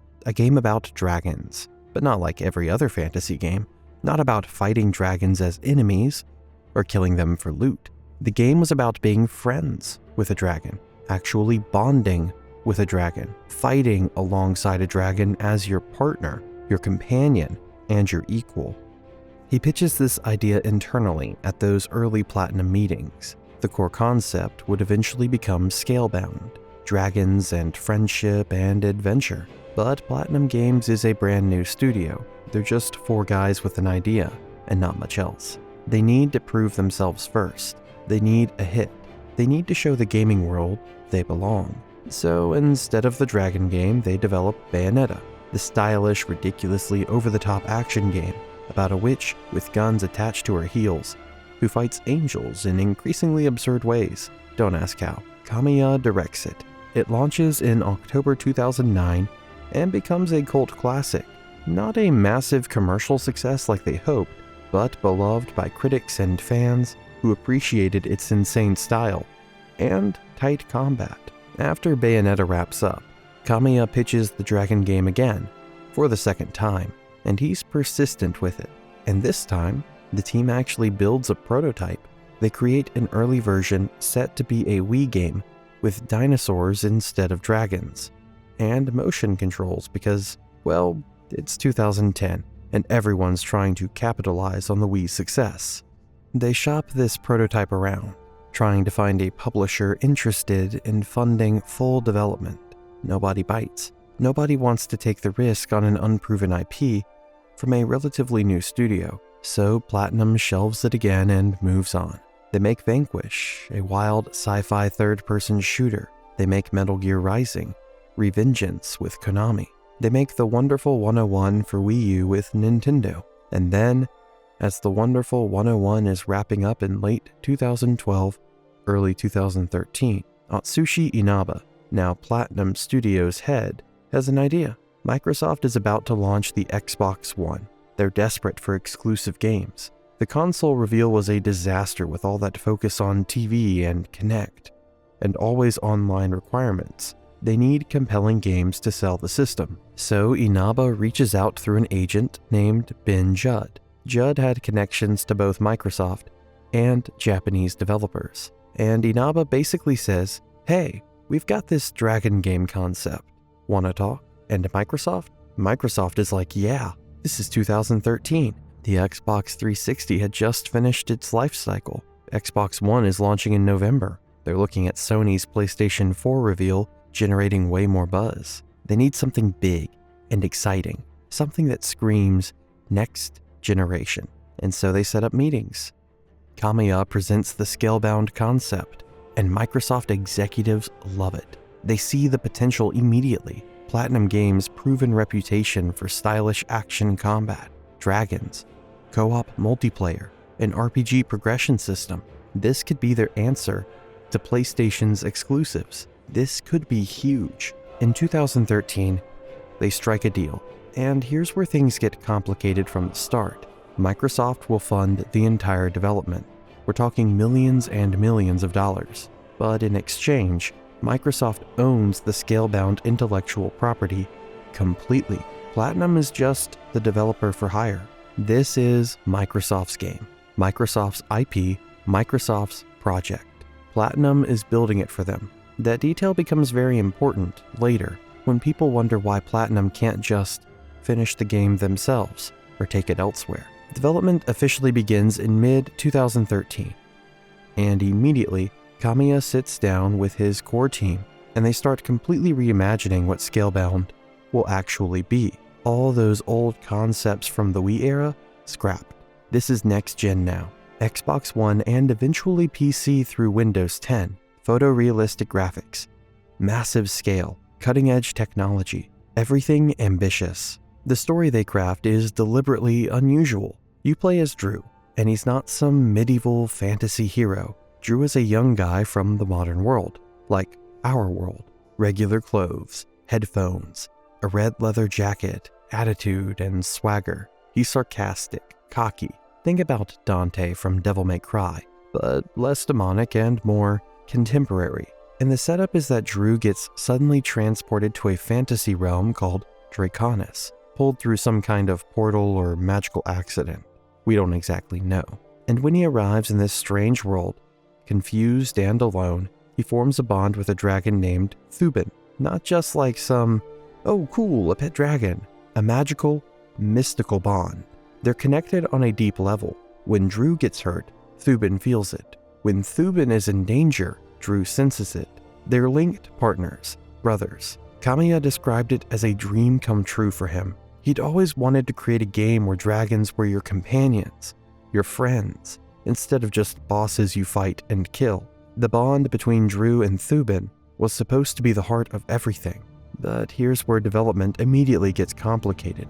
The gameplay concept was wildly ambitious, maybe too ambitious. You control Drew directly in third-person action combat. Swords, guns, bows, and arrows, all the weapons. Platinum's signature stylish combat systems. But Thuban, your dragon, fights alongside you as an AI companion, and you can issue commands. Attack that enemy, defend me, use your fire breath on that group. It was supposed to feel like you're coordinating with an intellectual partner, not just commanding a mindless pet. And the dragon's AI had to be smart, really smart. It needed to make good decisions independently, while also responding to your commands. That's an incredibly difficult technical challenge. Getting AI to feel genuinely intelligent and helpful, rather than frustrating and stupid. Most games still can't do that well today. And as you progress through the game, Thuban grows. It gets physically bigger and more powerful. It learns new abilities, and eventually, you can transform. Drew can fuse with Thuban temporarily and become this half-dragon hybrid warrior, scales covering his arms and face, dragon wings, enhanced strength and speed. It looked absolutely sick in the concept art that would eventually leak years later. And the customization system was incredibly deep, like almost overwhelmingly deep. You could customize Thuban extensively, different dragon breeds and types, wyverns with large wings built for speed and aerial combat, tank-class dragons with heavy armor plating for defense, Rex dragons that were massive, slow, and devastatingly powerful. And you could mix characteristics. Want a wyvern with tank armor? Go for it. Want a Rex with wings? Done. Add elemental abilities on top. Fire breath, ice attacks, lightning poison. The combinations were supposedly nearly endless. For Drew himself, the customization was lighter. Different weapons and gear and outfits. But the focus was always on Thuban. The dragon was the star, the hook, the stuff that made Scalebound unique in a crowded market. And then there was the multiplayer, 4-player co-op. You and 3 friends, each with your own uniquely customized dragons, tackling massive boss battles together. Can you imagine 4 dragons and 4 warriors, all fighting some kaiju-sized monster with coordinated attacks? The spectacle would have been absolutely insane, chaotic, and beautiful. June 2014, E3, the event that would change everything. Microsoft's press conference is on stage, and he says these magic words. Today, we will give you the first look at our new creation. Prepare to see action at a whole new scale. The lights dim, the crowd goes quiet, and the trailer starts. And it's gorgeous, cinematic, dramatic, sweeping orchestral music. Drew standing on a cliff overlooking this breathtaking fantasy landscape, floating islands in the distance, massive creatures roaming. Then Thuban appears behind him, this stunning, beautifully detailed dragon with incredible animation. They share a look. The bond is visible. Drew sword-fighting enemies with Platinum's signature flashy style, while Thuban breathes fire in the background. Drew rides on Thuban's back during flight. The music swells. The title appears. The crowd at E3 goes absolutely nuts. Social media explodes. Gaming websites are writing articles within minutes. Scalebound is a different kind of platinum game. A game about a dude and his dragon is my Xbox One must-have. I'm still not sure what Scalebound is, but I definitely want it. The hype was real, massive, and completely justified, because that trailer promised something gaming hadn't really delivered before at that scale, and with that style. IGN's preview gushed about it. GameSpot was excited. Even traditionally PlayStation-focused outlets were impressed. Xbox fans who'd felt burned by the console's rough launch finally had something to celebrate. But then, months of silence. E3 2015 approaches in June. Everyone expects Scalebound to be there with more gameplay, updated visuals, maybe a release date. But Microsoft makes an announcement in early June. Scalebound won't be at E3 2015. They're saving it for Gamescom in August instead. Fans are confused, but patient. Okay, Gamescom, that's only 2 more months. We can wait. Phil Spencer tries to reassure everyone. He tweets in July 2015, Scalebound is making good progress. Excited to show more soon. That's encouraging, right? The head of Xbox personally vouching for the game? August 2015, Gamescom, Microsoft's press briefing. And finally, after over a year of waiting, we see actual gameplay. Not just a cinematic trailer, real, playable gameplay footage. Drew is fighting through this lush, vibrant jungle environment, slashing enemies with his sword in classic platinum combo chains, dodging attacks. The camera work is dynamic. Thuban is beside him, attacking independently, breathing fire, using his claws. The combat looks fluid, stylish, undeniably platinum games. Then they show the dragon customization menus, different types, different abilities, the skill trees, the progression systems. People are genuinely impressed. And then Hideki Kamiya himself walks on stage. He announces the bombshell feature. Scalebound will have 4-player co-op throughout the entire campaign, the whole game, every mission. You can experience everything with 3 friends, each player with their own Drew, their own uniquely customized dragon. The gameplay footage shows 4 players and 4 dragons absolutely destroying enemies together in coordinated chaos. And they announce a release window, holiday 2016, just over a year away, 16 months. Fans are ecstatic. Pre-orders start going up on Amazon and other retailers. This is happening. Scalebound is real. It's coming. We're gonna ride dragons. Sure. But behind the closed doors at Platinum Games in Osaka, things are already falling apart in slow motion. See, here's the fundamental problem that nobody outside the studio fully understood at the time. Platinum Games had never made a game like this before, never even close. They made tightly designed linear action games. Bayonetta was levels and bosses, A to B progression. Metal Gear Rising was missions and set pieces. The Wonderful 101 was structured stages. They'd never made an open-world RPG. They'd never implemented online multiplayer networking. They'd never worked in Unreal Engine 4 at this scale and complexity, and they were struggling badly from almost day one. The Unreal Engine 4 was giving them massive, ongoing problems. Platinum was used to building their own proprietary engines, where they had complete control over every system. But Epic's Unreal Engine 4 was different. It was more complex in some ways, less flexible in others. And trying to build an expansive open world in it with real-time co-op networking and sophisticated dragon AI and all these interconnected RPG systems, it was overwhelming the team. Hideki Kamiya would later admit in interviews, "We were working in an environment we weren't used to. We were developing on the Unreal Engine, which we hadn't used extensively before. We also completely lacked the necessary technical know-how to build a game based on online features and networking. The hurdles we had to overcome were very, very big." That's a huge admission. They took Microsoft's money and committed to building a game using technology they didn't understand and features they'd never implemented. That's like a chef who only makes Italian food, suddenly promising to make authentic Japanese cuisine for a massive wedding without learning Japanese cooking techniques first. The team was working brutal hours even this early.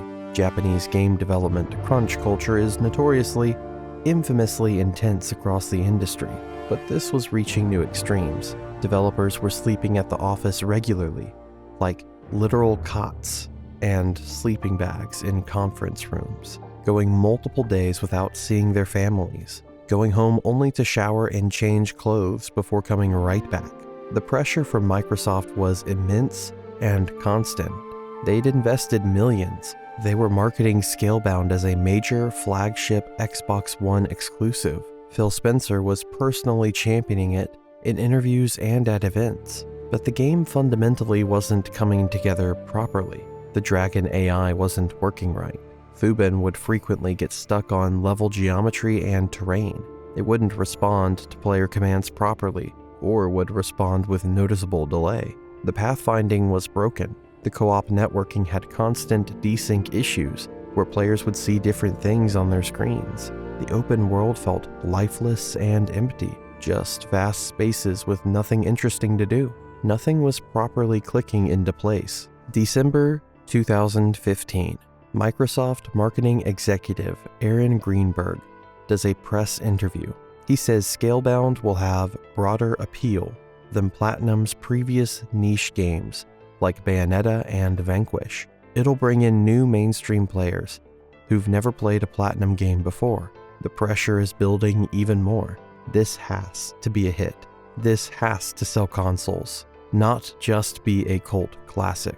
Early January 2016, the dreaded announcement comes. Scalebound is delayed. No longer holiday 2016, pushed to sometime in 2017. The studio releases a carefully worded corporate statement. We're really happy with how Scalebound is coming together, and we're taking the extra time needed to deliver on our ambitious vision for the game. Translation? We're way behind schedule and nowhere close to finish, and we need more time desperately. Aaron Greenberg tries his best to spin it positively to the press. He says the delay is also strategic, not just about needing development time. Holiday 2016 is super crowded with games like Battlefield 1, Titanfall 2, Call of Duty Infinite Warfare, Final Fantasy 15. Scalebound would get completely lost and buried in that lineup. Better to wait for early 2017, where it can have the spotlight to itself and get proper attention. But anyone paying close attention knew the real reason. This game was in serious trouble. E3 2016, June. Microsoft's big press conference, and Scalebound makes another major appearance. Hideki Kamiya is there personally on stage to show off brand new gameplay. We see more advanced co-op mechanics, a massive, spectacular boss battle against a huge creature, 4 players and their dragons working together with complex coordination. The combat looks noticeably better than the previous year. It was more polished, smoother, and visible progress has been made. They confirm Scalebound is officially part of the Xbox Play Anywhere program. Buy it once digitally, play it on both Xbox One and Windows 10 PC with shared saves, cross-play between platforms. Microsoft is going all in on this game, but the reception to this demo is mixed, noticeably mixed. Some people are genuinely impressed and excited, others are starting to have concerns. The graphics look somewhat rougher and less polished than expected for a 2017 release. The frame rate during the demo seems inconsistent, with noticeable drops during busy combat sequences. Drew's character design with the headphones and modern streetwear in a fantasy setting is increasingly divisive. Some people love the contrast and uniqueness, others think it's trying way too hard to be cool and edgy. And they reveal the new, vaguer release window, just 2017, not Q1 2017, not spring 2017, not even the first half of 2017, just 2017 sometime. 12 whole months of possibility. That's not encouraging, that's concerning. Behind the scenes at Platinum Games, the situation is actively deteriorating, fast. According to Eurogamer's later investigative reporting, sometime in the fall of 2016, September, October, around there, several key members of the Scalebound development team took extended medical leaves of absence due to complete physical and mental exhaustion and total burnout. The brutal, endless crunch had literally broken them. Their bodies and minds couldn't handle it anymore. Think about the timing of that. The game is supposed to ship sometime in 2017. Every single day, every single hour of development time is absolutely critical. You're in the final stretch, the most crucial period, and multiple senior developers are so completely burned out, they literally cannot work for an entire month, maybe longer. When these developers eventually return to work after their medical leave, the project is hopelessly, impossibly behind schedule. Major features still aren't functioning properly. The technical problems that had plagued development from the start hadn't been solved. They'd just been worked around temporarily. The game is still nowhere even close to shippable. Microsoft sends people from their own studios to Platinum's office in Osaka to evaluate the game's progress. They need to see firsthand what's actually happening because the reports they're getting don't match the promises. What those Microsoft representatives find when they actually play the current build is not good. Not good at all. The game is nowhere near the vision Kamiya had described in all those interviews. Major features aren't working. The polish isn't there. It's rough and buggy. The co-op is unstable. The dragon AI is still problematic. The open world feels empty and pointless. And the relationship between Microsoft and Platinum Games has been completely soured by this point. Communication has fundamentally broken down, and there's frustration and resentment on both sides. Microsoft feels like they've invested millions of dollars into a project that keeps slipping further and further behind with no end in sight. They've marketed this game extensively. Phil Spencer has personally vouched for it. They need this exclusive, and it's not coming together. Platinum feels like Microsoft doesn't understand game development, doesn't appreciate the challenges they're facing, and definitely doesn't understand how hard they're working. They feel the pressure is unrealistic and the expectations are impossible. It's a toxic situation with no good solution. October, November, December 2016 pass. Complete radio silence about Scalebound. No new trailers, no gameplay videos, or developer updates, or blog posts, or social media presence. The game just vanishes from public view entirely, like it never existed. Fans start getting genuinely worried. Where is it? What's happening? Why the silence? Xbox Wire, Microsoft's official gaming news site, publishes an article looking ahead to Xbox One games coming in 2017. They list Halo Wars 2, Crackdown 3, State of Decay 2, Sea of Thieves. Scalebound isn't mentioned. That's weird, and a major red flag. If the game was on track for 2017, why wouldn't you mention it? Then in early January 2017, some fans noticed something disturbing. The official Scalebound page has been removed from Xbox.com. The URL just leads to an error page now. Screenshots and info are gone. On January 9th, 2017, a Monday morning, the news breaks simultaneously. Kotaku and Eurogamer both publish articles at basically the same time. Scalebound is cancelled. Development has ceased entirely. The game is dead. Hours later, Microsoft confirms it officially with the coldest, most corporate statement imaginable. After careful deliberation, Microsoft Studios has come to the decision to end production for Scalebound. We're working hard to deliver an amazing lineup of games to our fans this year, including Halo Wars 2, Crackdown 3, State of Decay 2, Sea of Thieves, and other great experiences. That's the entire statement. No explanation of why. No apologies to fans who'd been excited and waiting for 3 years. Just, we canceled it. Here's what else we have coming.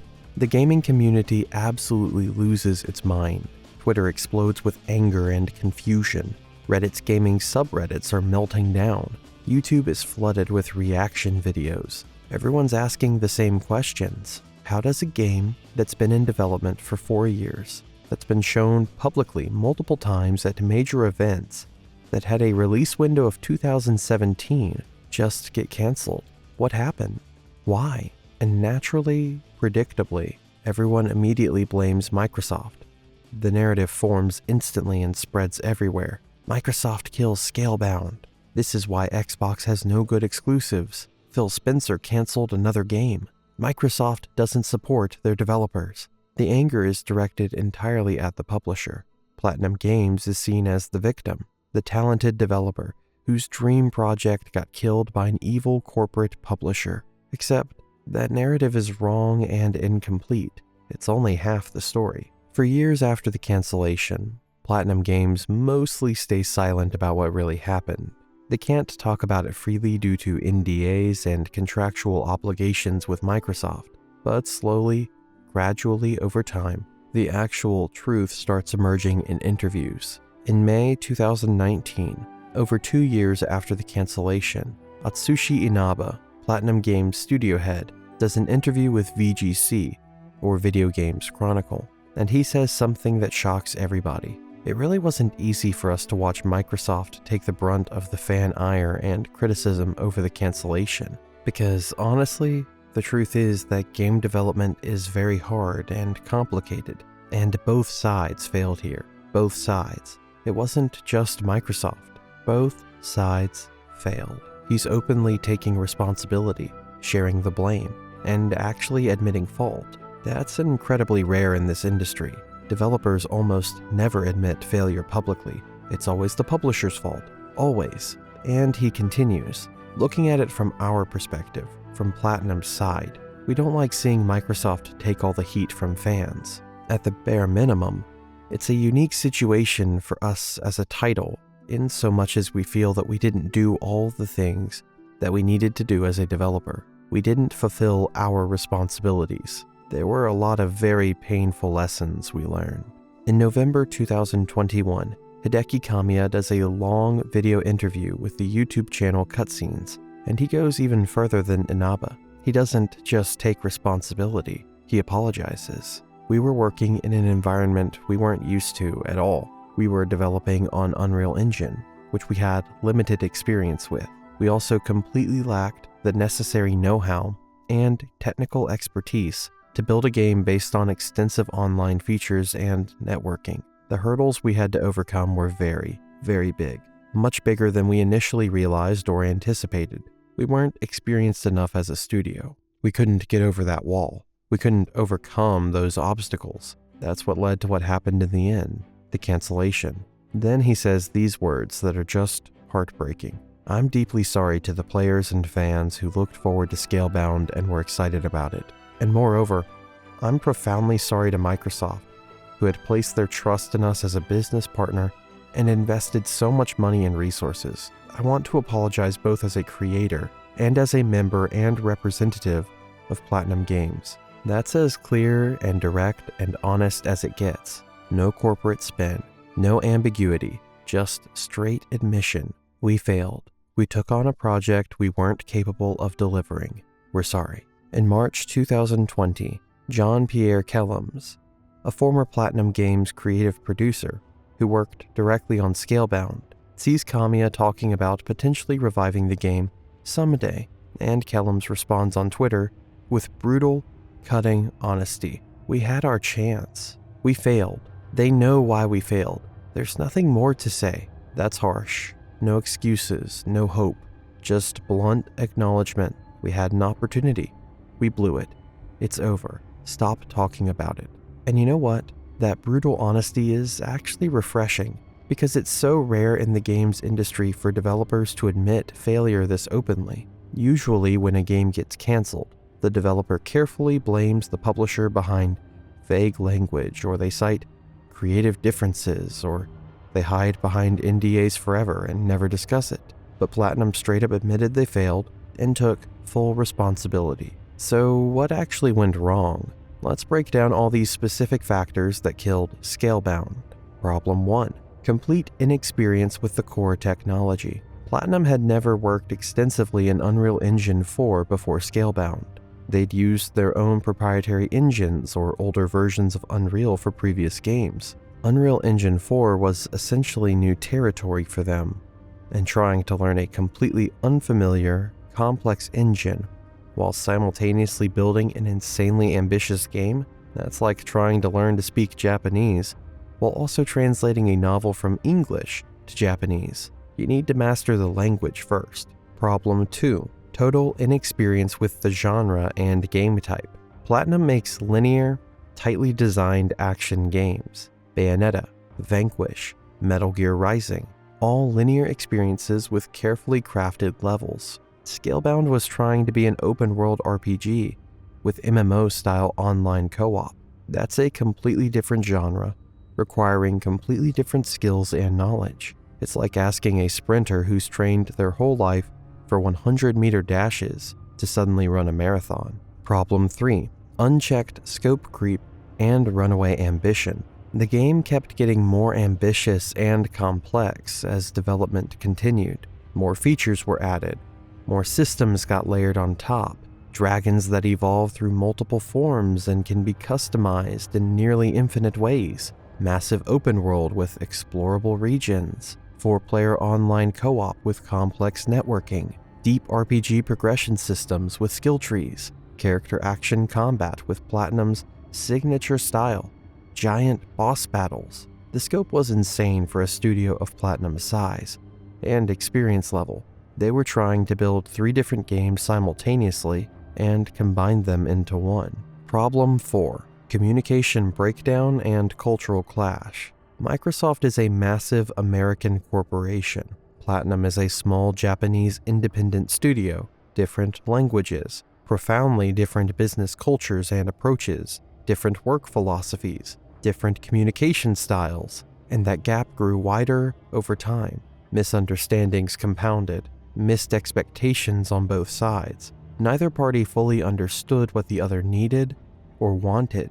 The relationship deteriorated until they could barely work together. Problem 5. Brutal, unsustainable crunch leading to team burnout.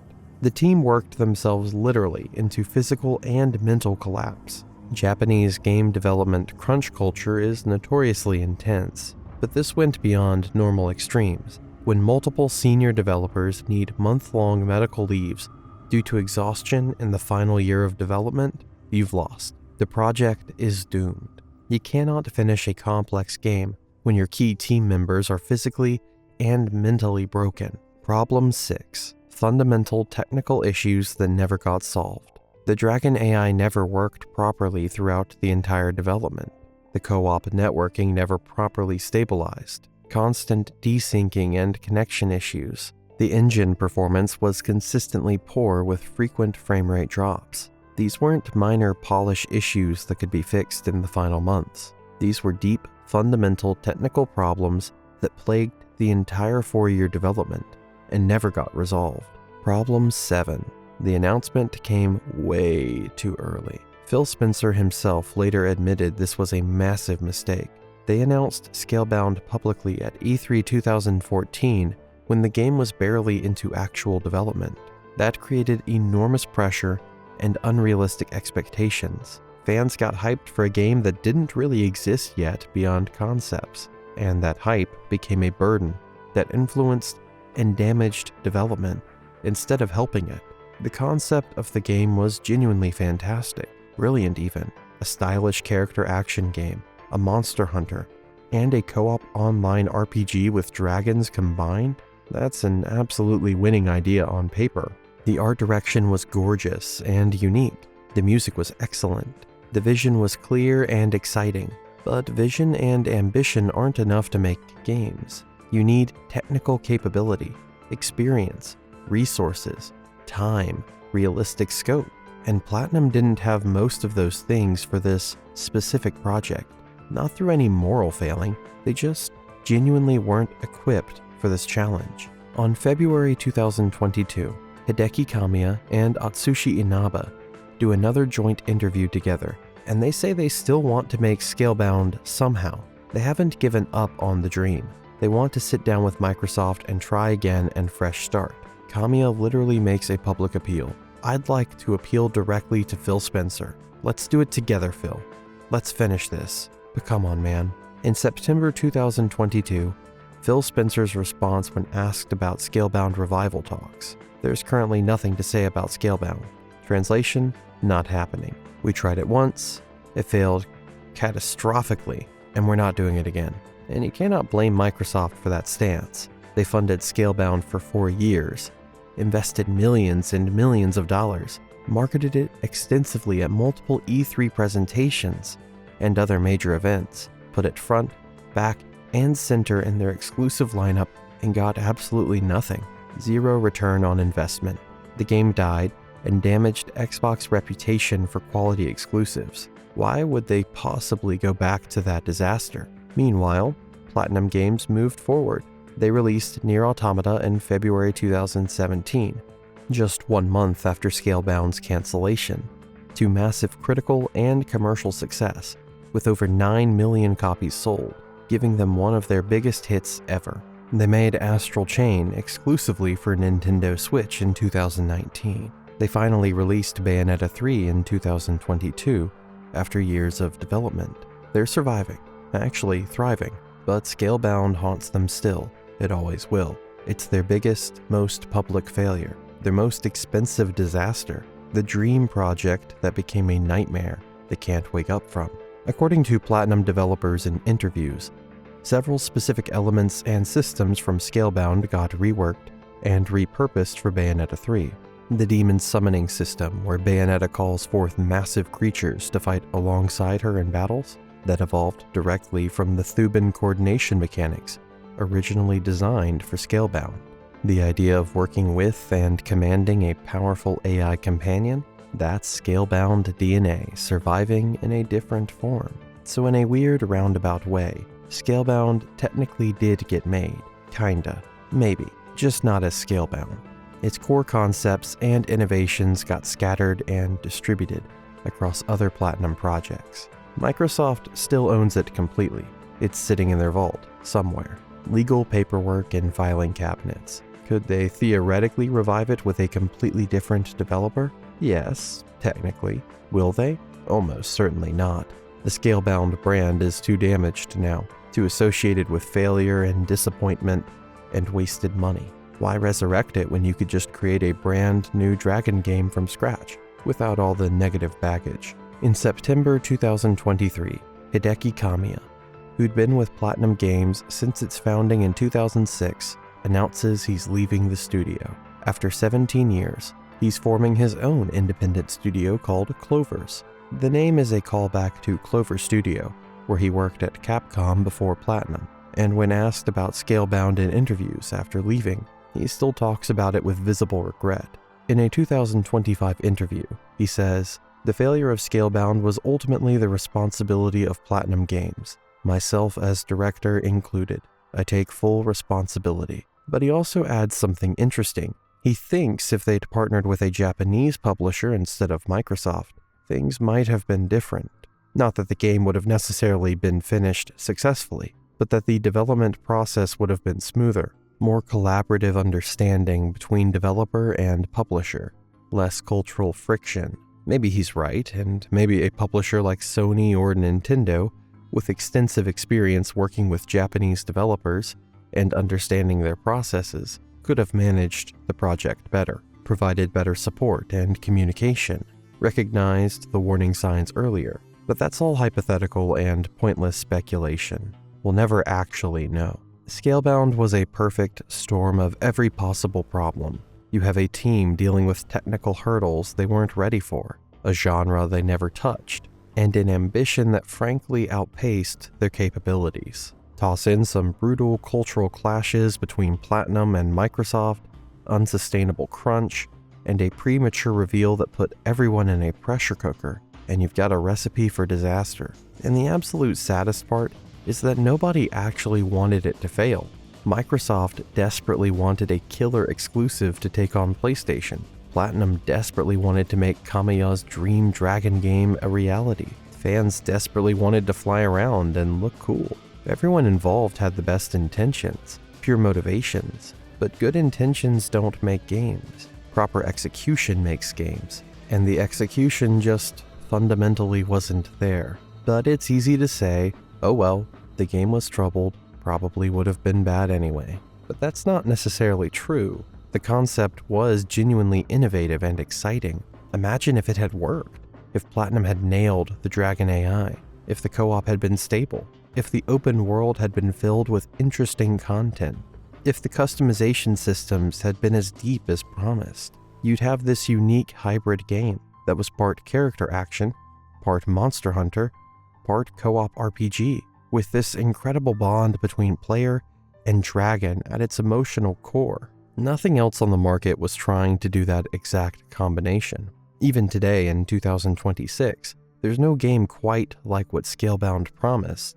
Monster Hunter has you fighting monsters, not befriending them. Character action games are mostly solo experiences. Co-op games rarely have that depth of customization and bonding with an AI companion. Scalebound's specific vision remains unfilled. And think about the Xbox One's library. That console desperately needed exclusive games throughout its entire lifecycle. It got destroyed by PlayStation 4 in sales, partially because it lacked compelling exclusives. If Scalebound had shipped and been even moderately successful, it could have helped give Xbox fans something unique to rally around. Instead, its cancellation became yet another example of Xbox's exclusive problem, another promised game that never materialized. For Platinum Games, the failure had long-term consequences beyond just the immediate disappointment. Their relationship with Western publishers became complicated. Who wants to invest millions in a Platinum project after Scalebound?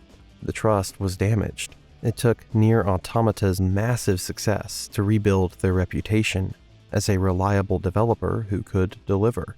And the human cost? The developers who crunched for years on Scalebound and got nothing to show for it.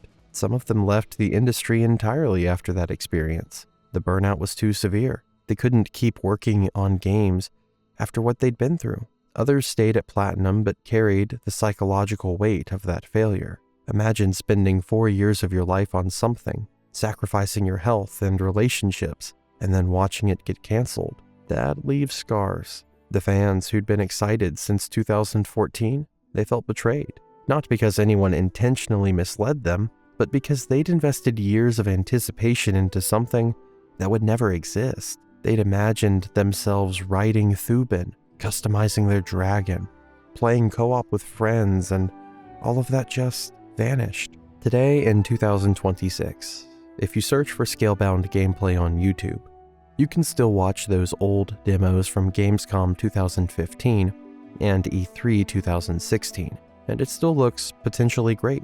It still looks like it could have been something special and unique. That's the real tragedy here. The potential was absolutely real and visible. The failure was just bigger than the dream. Some people have tried to preserve Scalebound's memory. Fan wikis document everything we know. YouTube videos analyze what went wrong. Artists create tribute art. There's even a small but dedicated community that occasionally discusses what the game might have been like if it had released. And every few years, someone asks Phil Spencer about it in an interview or Q&A session. Would you ever bring back Scalebound? His answer is always some variation of, we learned a lot from that experience, or we have to focus on current projects. Polite corporate non-answers that mean, no, absolutely not, never ask me about this again. The relationship between Microsoft and Platinum Games has remained professional, but distant since the cancellation. They're not enemies, but they're not partners anymore either. Microsoft hasn't hired Platinum for any projects since. Platinum hasn't pitched Microsoft on anything new. The door isn't slammed shut, but it's definitely closed and nobody's reaching for that handle. Platinum Games has been open about applying the lessons from Scalebound to their subsequent projects. They're more careful now about taking on projects beyond their capabilities. They focus on what they do best: linear, tightly designed action games. Bayonetta 3 was exactly that. Astral Chain was exactly that. They're not trying to make massive open-world online games anymore. They found their lane, and they're staying in it. And you know what? That's smart. That's learning from failure instead of being destroyed by it. Some studios would have collapsed after a disaster like Scalebound. The financial loss, the reputational damage, the loss of a major partnership. But Platinum survived, adapted, and grew. That's commendable. Microsoft also learned lessons, though maybe not the right ones. Phil Spencer has said in multiple interviews that announcing games too early was a major mistake they made repeatedly during the Xbox One era. Scalebound was a prime example. They showed it in 2014 when it barely existed. That built years of hype and pressure that damaged development instead of helping it. Since then, Microsoft has been more cautious about announcements. They try to only show games that are closer to completion, though they still slip up sometimes. The perfect example is Everwild, the game announced in 2019. That's still not out in 2026, and has reportedly restarted development multiple times. Some lessons are harder to learn than others. Honestly, there's something really respectable about how Platinum handled the fallout. They could have easily hidden behind NDAs forever, stayed quiet, and let Microsoft soak up all the heat. It would have been the easy way to save face, but they chose to be upfront about it. Admitting you messed up publicly takes a level of integrity you just don't see often in this industry. Does it undo the 4 years of wasted development? No. Does it give disappointed fans the game they wanted? No. Does it get Microsoft their money back? Of course not. But it does preserve some dignity, some respect, some trust for future partnerships with other publishers. Honesty has value even when it hurts. The gaming industry needs more of that honesty. Too many canceled games get wrapped in secrecy and corporate speak. Developers and publishers pointing fingers at each other through carefully worded statements and anonymous leaks. Nobody taking clear responsibility. Everyone protects their reputation at all costs. Platinum stood up and said, "This was our fault." And Hideki Kamiya still talks about wanting to make a game about bonding with dragons someday. Maybe with his new Studio Clovers. Maybe a smaller, more focused version of Scalebound. Maybe something that actually matches his team's capabilities instead of exceeding them. Will it actually happen? Probably not. Kamiya is in his 50s now. Clover is still finding its feet, and publishers are more terrified of risk than ever. The odds are stacked against him, but in an industry full of safe bets and sequels, you kind of want to see him try one more time. And if you're still awake, we've got a Skyrim video that'll put you right back to sleep, or keep you up all night. Honestly, it could go either way.